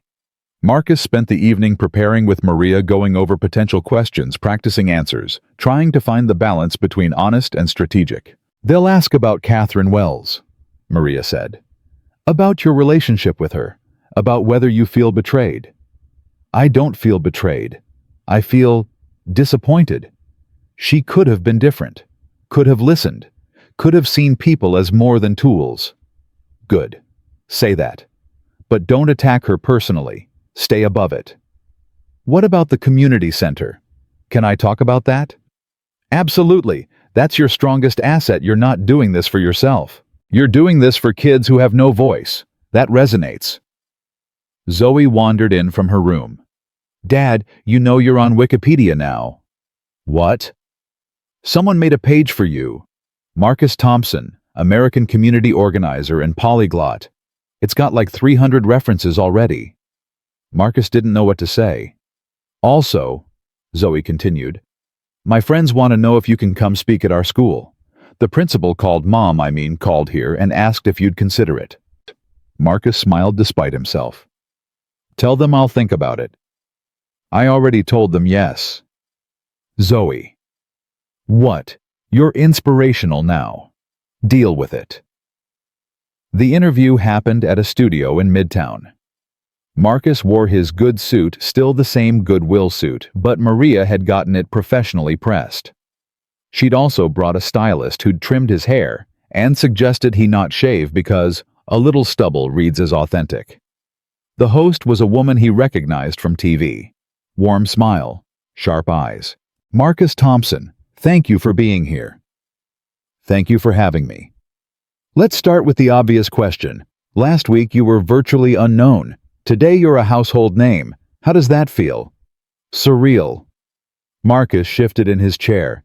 I keep waiting to wake up and find out it was all a dream. The speech at the gala was that planned. Did you know you were going to do that? No, I had information. I knew there were problems with the contracts, but I didn't decide to speak until I was standing at that podium. He paused. Actually, that's not entirely true. I think I decided when I saw the way they looked at me, the way they'd always looked at me. Like I was nothing. How did they look at you? Like I was furniture. Like I was there to fill a seat and smile for cameras. Like my thoughts, my ideas, my experiences. None of that mattered because I didn't have the right degree or the right background or the right skin color. You think race was a factor? I think race is always a factor. Not the only factor, but never absent. When you're a black man in America, you learn very quickly that you're being judged by standards you didn't create and can never fully meet.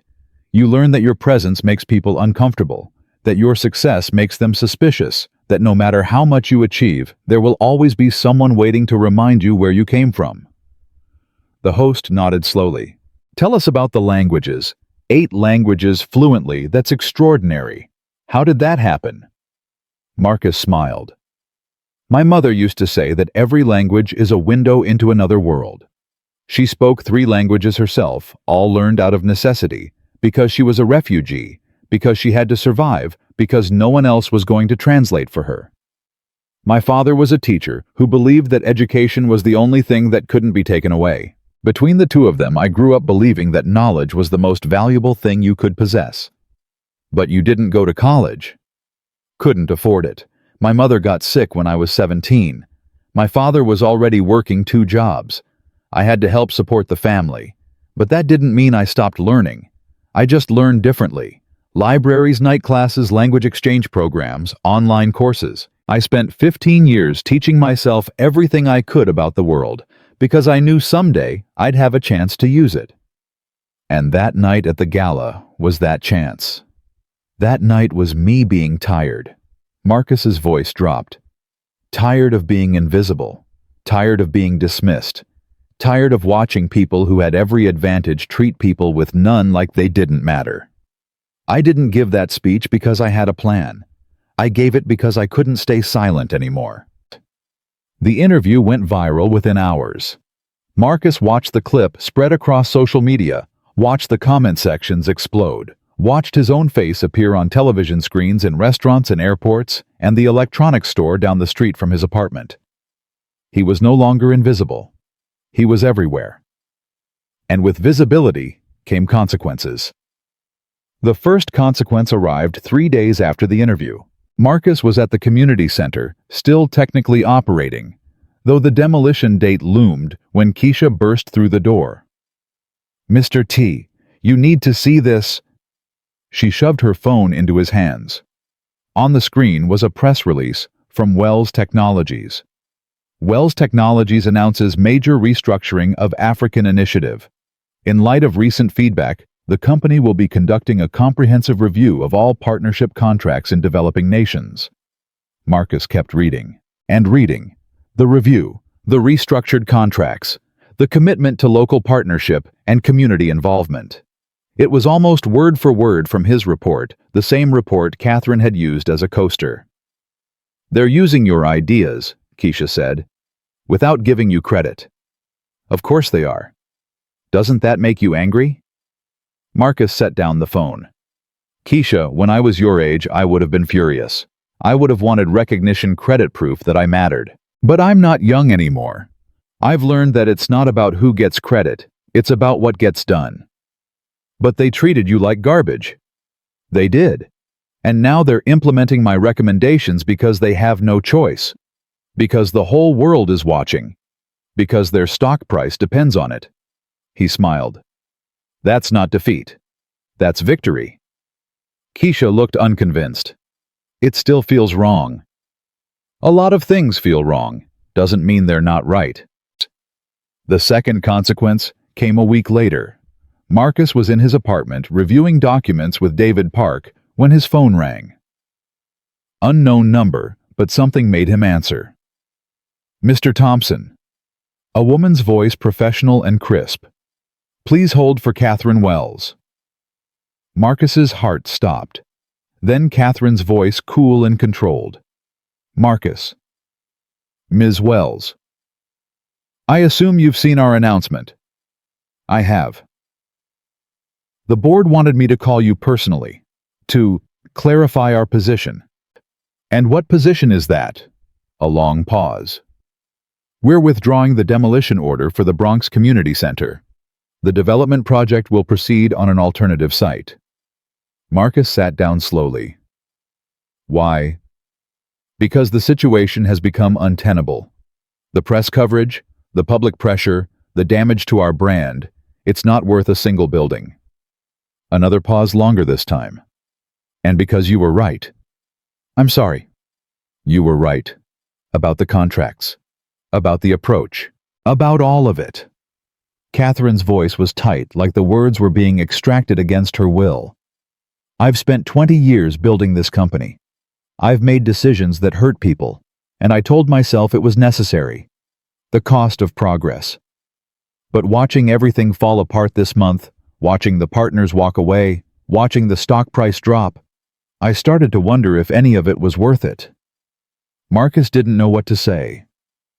"I'm not apologizing." Catherine's voice hardened. "I don't apologize.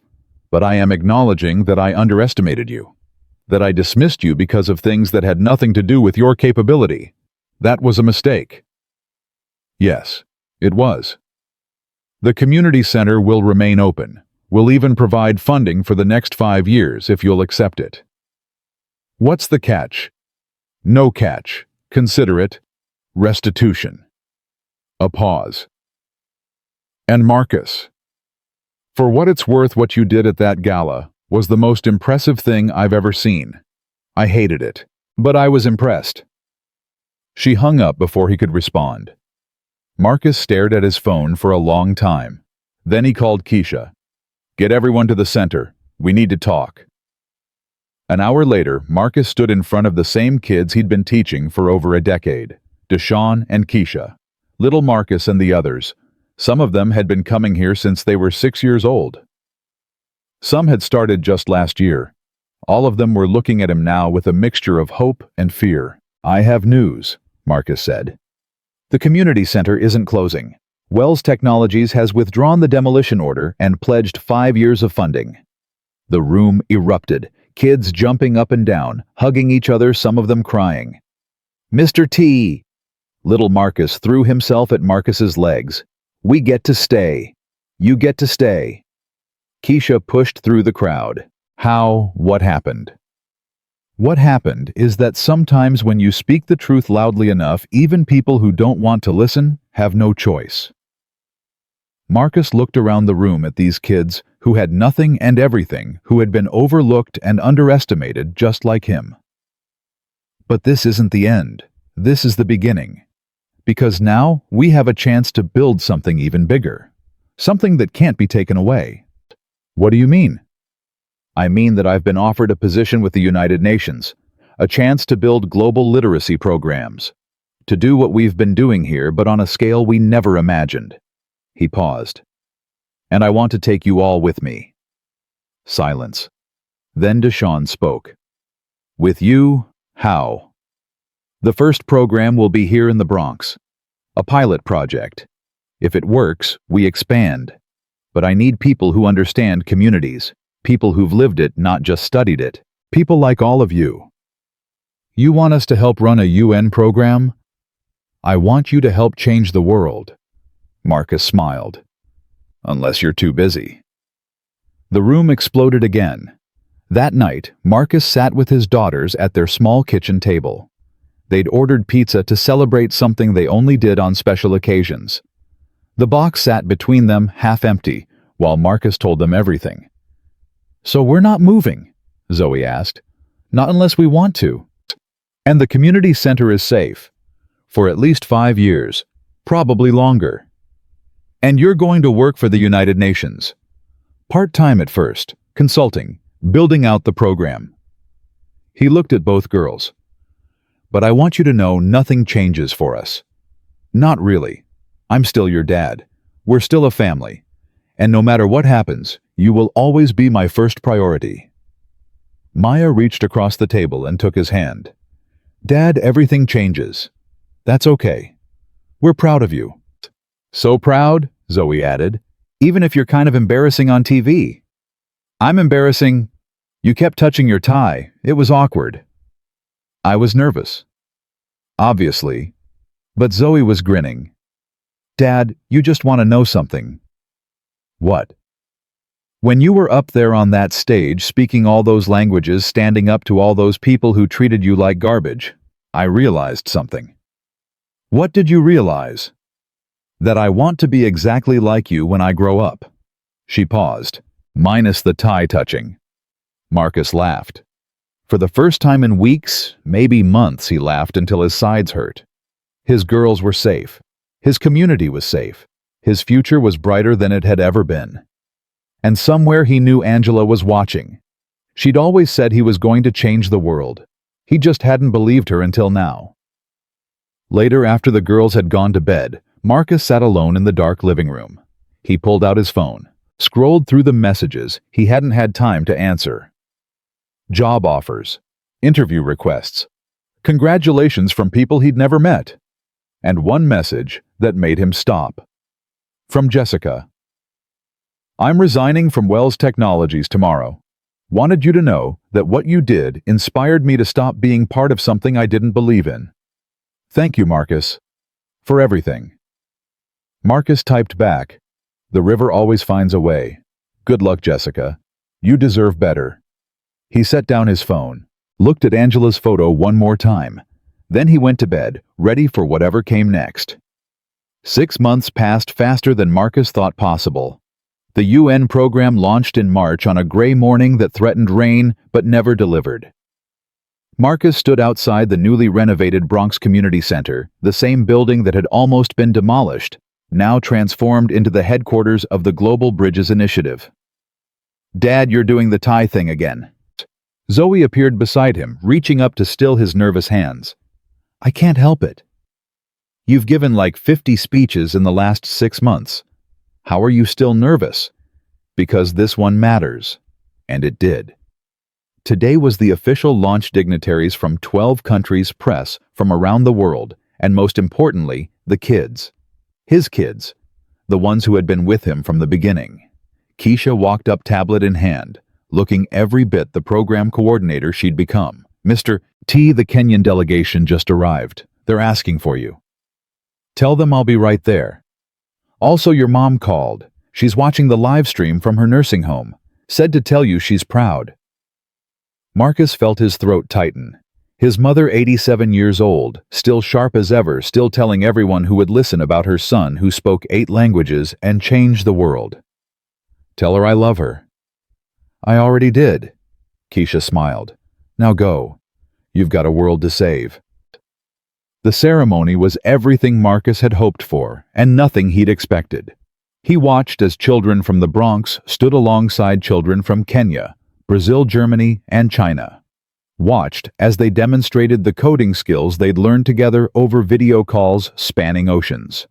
Watched as Deshawn, now 18, scholarship to MIT, starting in the fall, translated a speech from Portuguese to English with the same ease Marcus had shown at the gala. When it was Marcus's turn to speak, he didn't use notes.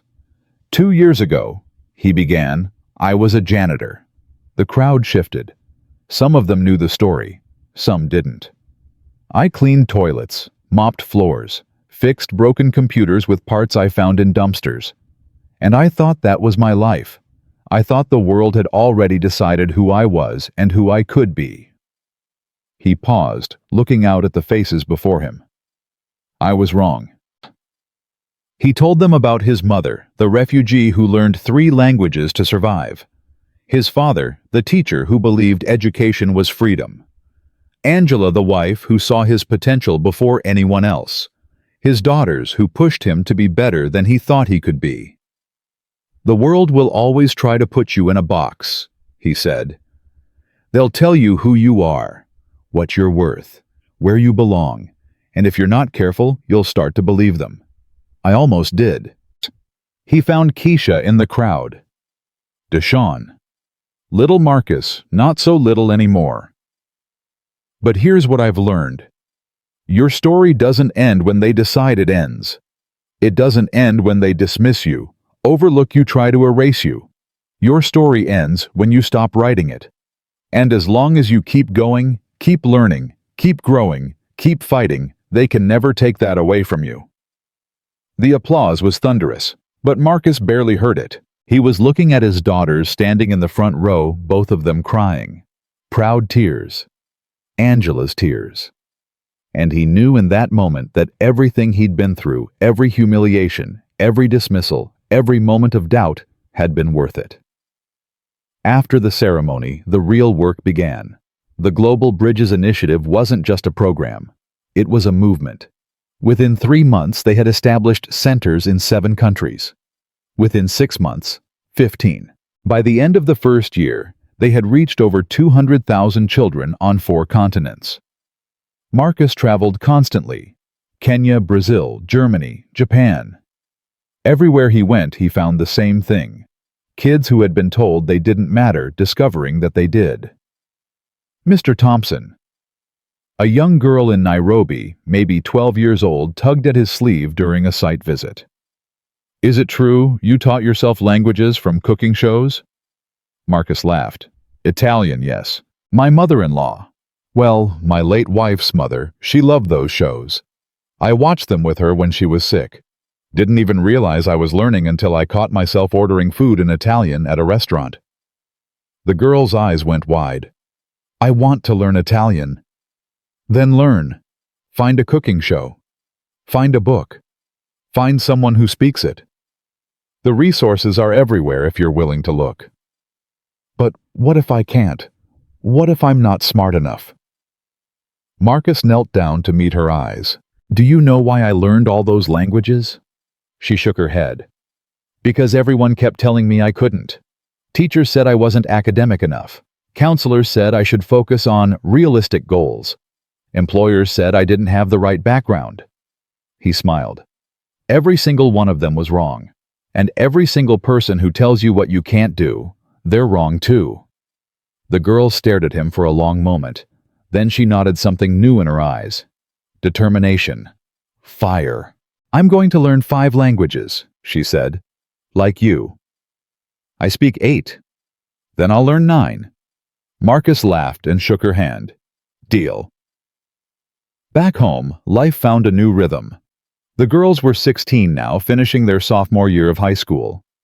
Maya had discovered a passion for international law inspired by watching her father navigate global bureaucracies.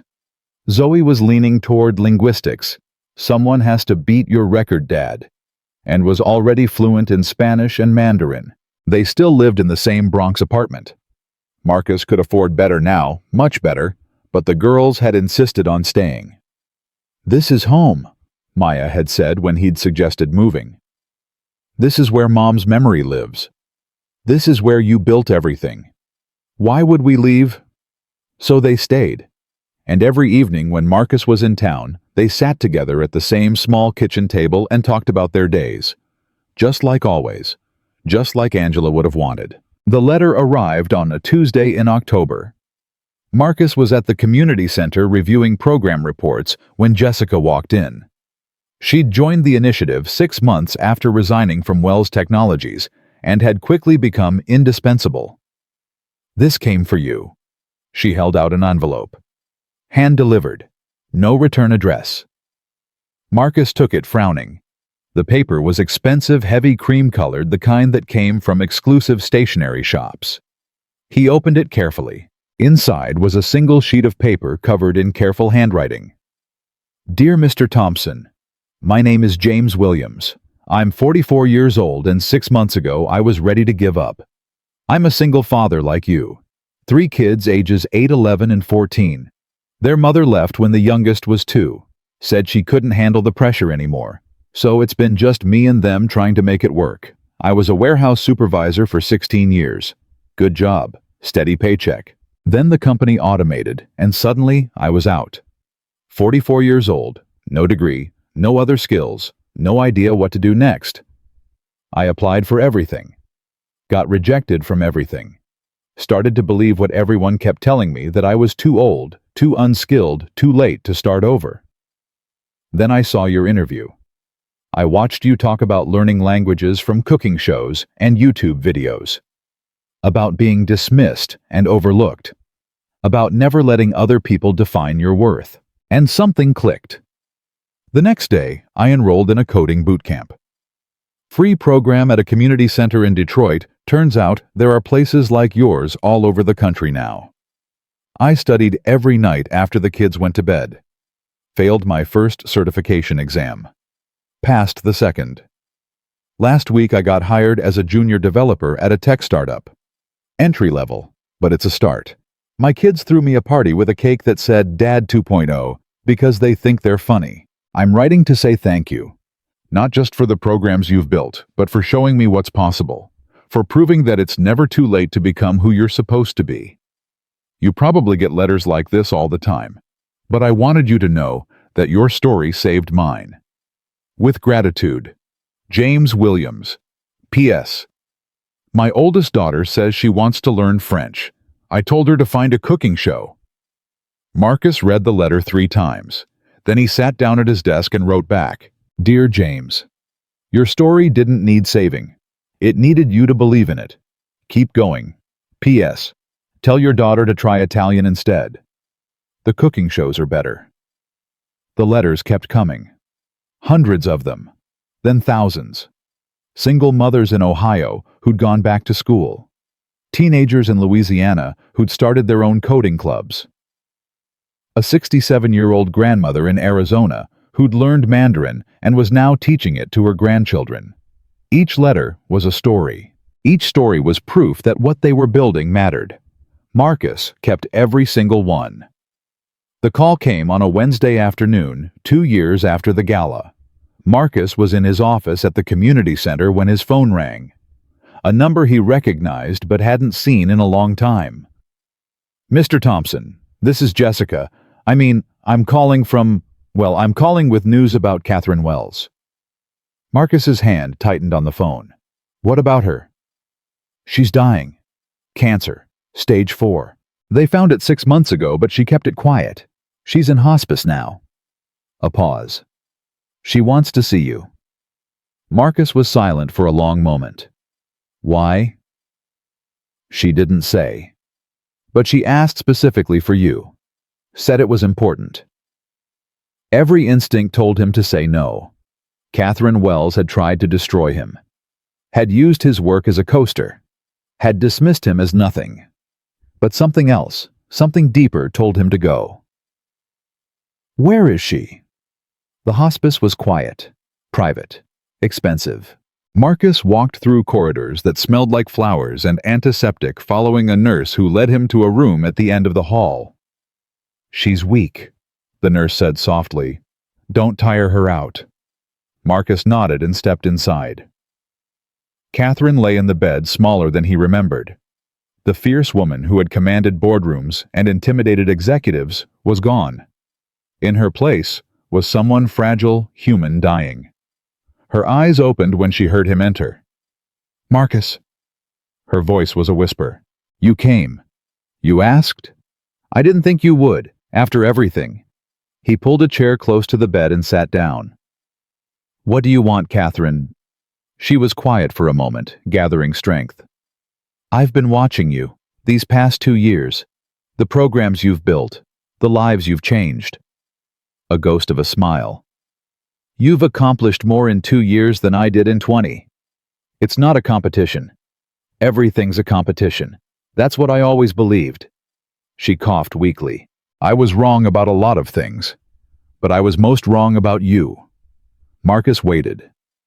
When you stood up at that gala when you started speaking all those languages, I hated you. Not because you were right, because you showed me what I could have been if I'd made different choices. If I'd seen people instead of opportunities. If I'd built bridges instead of walls. Her eyes were wet now. I've spent my whole life climbing, stepping on people, telling myself it was necessary, the cost of success. But now I'm here in this bed and I have nobody. My family won't come. My colleagues are already dividing up my company. The only person who agreed to see me is a man I treated like garbage. Marcus didn't know what to say. I'm not asking for forgiveness, Catherine continued.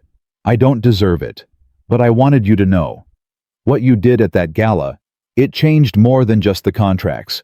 It changed me, made me look at myself, made me see what I'd become. She reached out her hand, trembling. You were the mirror I needed, even if I didn't want it. Marcus looked at her hand for a long moment. Then he took it. I forgive you, he said quietly. Not because you asked, but because holding on to anger only hurts the person carrying it. That's something my wife used to say.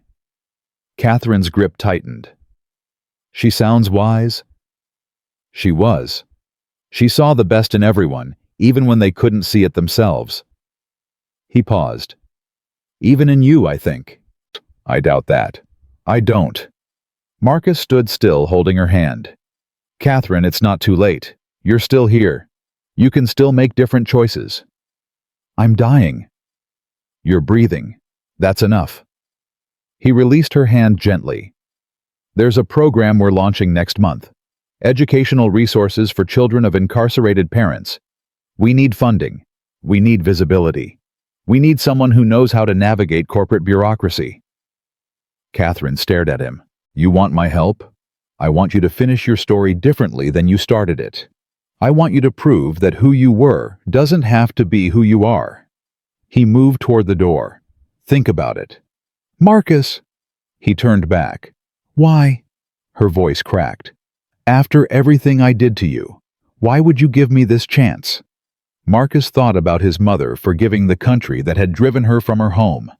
His father forgiving the system that had undervalued him for decades. Angela forgiving him every time he doubted himself. Because everyone deserves the opportunity to become who they're supposed to be. Even people who've made terrible mistakes. He opened the door. That's what bridges are for Catherine. Connecting people who thought they'd never find their way across. He left her there thinking, crying, maybe, hoping for the first time in years. 1 month later, the Catherine Wells Foundation donated $50 million to the Global Bridges Initiative. She died 3 weeks after that. But in those final weeks, she made more calls, more connections, more contributions than she had in years of running her company. She reached out to people she'd wronged, apologized to employees she'd mistreated, set up scholarships for children in communities she'd overlooked. It wasn't redemption, not completely, but it was something. At her memorial service, small, quiet, nothing like the galas she'd once commanded, Marcus was asked to speak. He talked about second chances, about the human capacity for change, about a woman who'd spent her life building walls and in the end chose to build a bridge instead. Catherine Wells was not a perfect person, he said. Neither am I. Neither is anyone. But she taught me something important in those final weeks. It's never too late to start over. It's never too late to become who you're supposed to be. The only thing that can stop you is giving up. He looked out at the small crowd, former employees, a few family members, the people Catherine had reconnected with in her final days. She didn't give up. And because of that, thousands of children will have opportunities they never would have had. That's her legacy now. Not the company, not the money. The lives she touched when she finally chose to reach out. 3 years after the gala, Marcus stood on the stage at the United Nations General Assembly preparing to deliver the keynote address at the Global Education Summit. Behind him sat representatives from 47 countries. Before him, thousands of people who had traveled from around the world to hear about the initiative that had changed everything. His daughters sat in the front row. 18, now both of them. Maya had been accepted to Harvard Law. Zoe was headed to Columbia for linguistics. Both of them were crying before he even started speaking. "When I was a boy," Marcus began, "my mother told me that every language is a window into another world. At the time, I didn't understand what she meant. I thought she was talking about words, about grammar, about communication." He paused, letting the silence build. "I was wrong. She was talking about connection, about the ability to see another person truly see them and be seen in return. Every language I learned opened a door to people I never would have known, cultures I never would have understood, worlds I never would have imagined." He looked at his daughters. 3 years ago, I was invisible, a janitor from the Bronx who spoke 8 languages that nobody knew about. Today, I stand before you representing a program that has reached over 2 million children in 37 countries. Children who were told they didn't matter. Children who were overlooked, dismissed, forgotten. Children who are now learning that their stories are just beginning. He stepped away from the podium, moving closer to the audience. "I'm not here to take credit for that. I'm here to tell you that every single one of those children has the same potential I had, the same capacity for growth, the same ability to become something the world never expected. All they need is someone to believe in them, someone to open a door, someone to show them that the walls they see aren't permanent, they're just obstacles waiting to be overcome." He turned to face the representatives behind him. "You have the power to be that someone, not just for the children in your countries, but for every child everywhere who has been told they're not enough. Every child who has been dismissed because of where they came from. Every child who has looked at the world and wondered if there's a place for them in it." He returned to the podium, his voice rising. There is a place. And it's our job, all of our jobs, to make sure they find it." The applause shook the room. But Marcus wasn't finished. "I want to leave you with something my wife said to me 20 years ago before she passed. We were young, broke, scared about the future. And she looked at me and said, 'Marcus Thompson, you're going to change the world someday. You just don't know it yet.'" His voice cracked, but he pushed through. I didn't believe her. I thought she was just being kind. But she wasn't. She was seeing something in me that I couldn't see in myself. And that's what all of us can do for the children we serve. We can see their potential before they see it. We can believe in them before they believe in themselves. We can show them that the world is bigger than the boxes people try to put them in. He looked one last time at Maya and Zoe. "To my daughters, who have been with me through everything, thank you. You are your mother's legacy, and you are the reason I keep going." He stepped back from the podium. "To everyone watching, your story isn't over. It's just beginning. And the only person who gets to write the ending is you." That night, Marcus sat with his daughters in a small cafe near the UN headquarters. They'd escaped the crowds, the cameras, the endless congratulations. Just the 3 of them, like always. "Dad," Maya said, stirring her coffee, "do you ever think about what would have happened if you hadn't given that speech every day? And I'm glad I'll never know." He reached across the table and took both their hands. "I'm glad I took the risk. I'm glad I stopped being invisible. I'm glad I trusted that what I had to offer was worth sharing." Zoe squeezed his hand. "Mom would be so proud." "I know." Marcus looked up at the ceiling, imagining Angela watching from somewhere beyond. "She always knew, even when I didn't." They sat together in comfortable silence, 3 people who had been through everything and come out the other side stronger. Finally, Maya spoke. "So what's next?" Marcus smiled. Next, we keep going. Keep building. Keep reaching kids who need someone to believe in them. And after that, we find more kids, more communities, more people who've been told they don't matter. He finished his coffee. Because here's what I've learned, the work is never done. But that's not a burden. That's a gift. It means there's always more good to do, always more lives to touch, always more bridges to build. He stood, leaving money on the table. Come on, let's go home.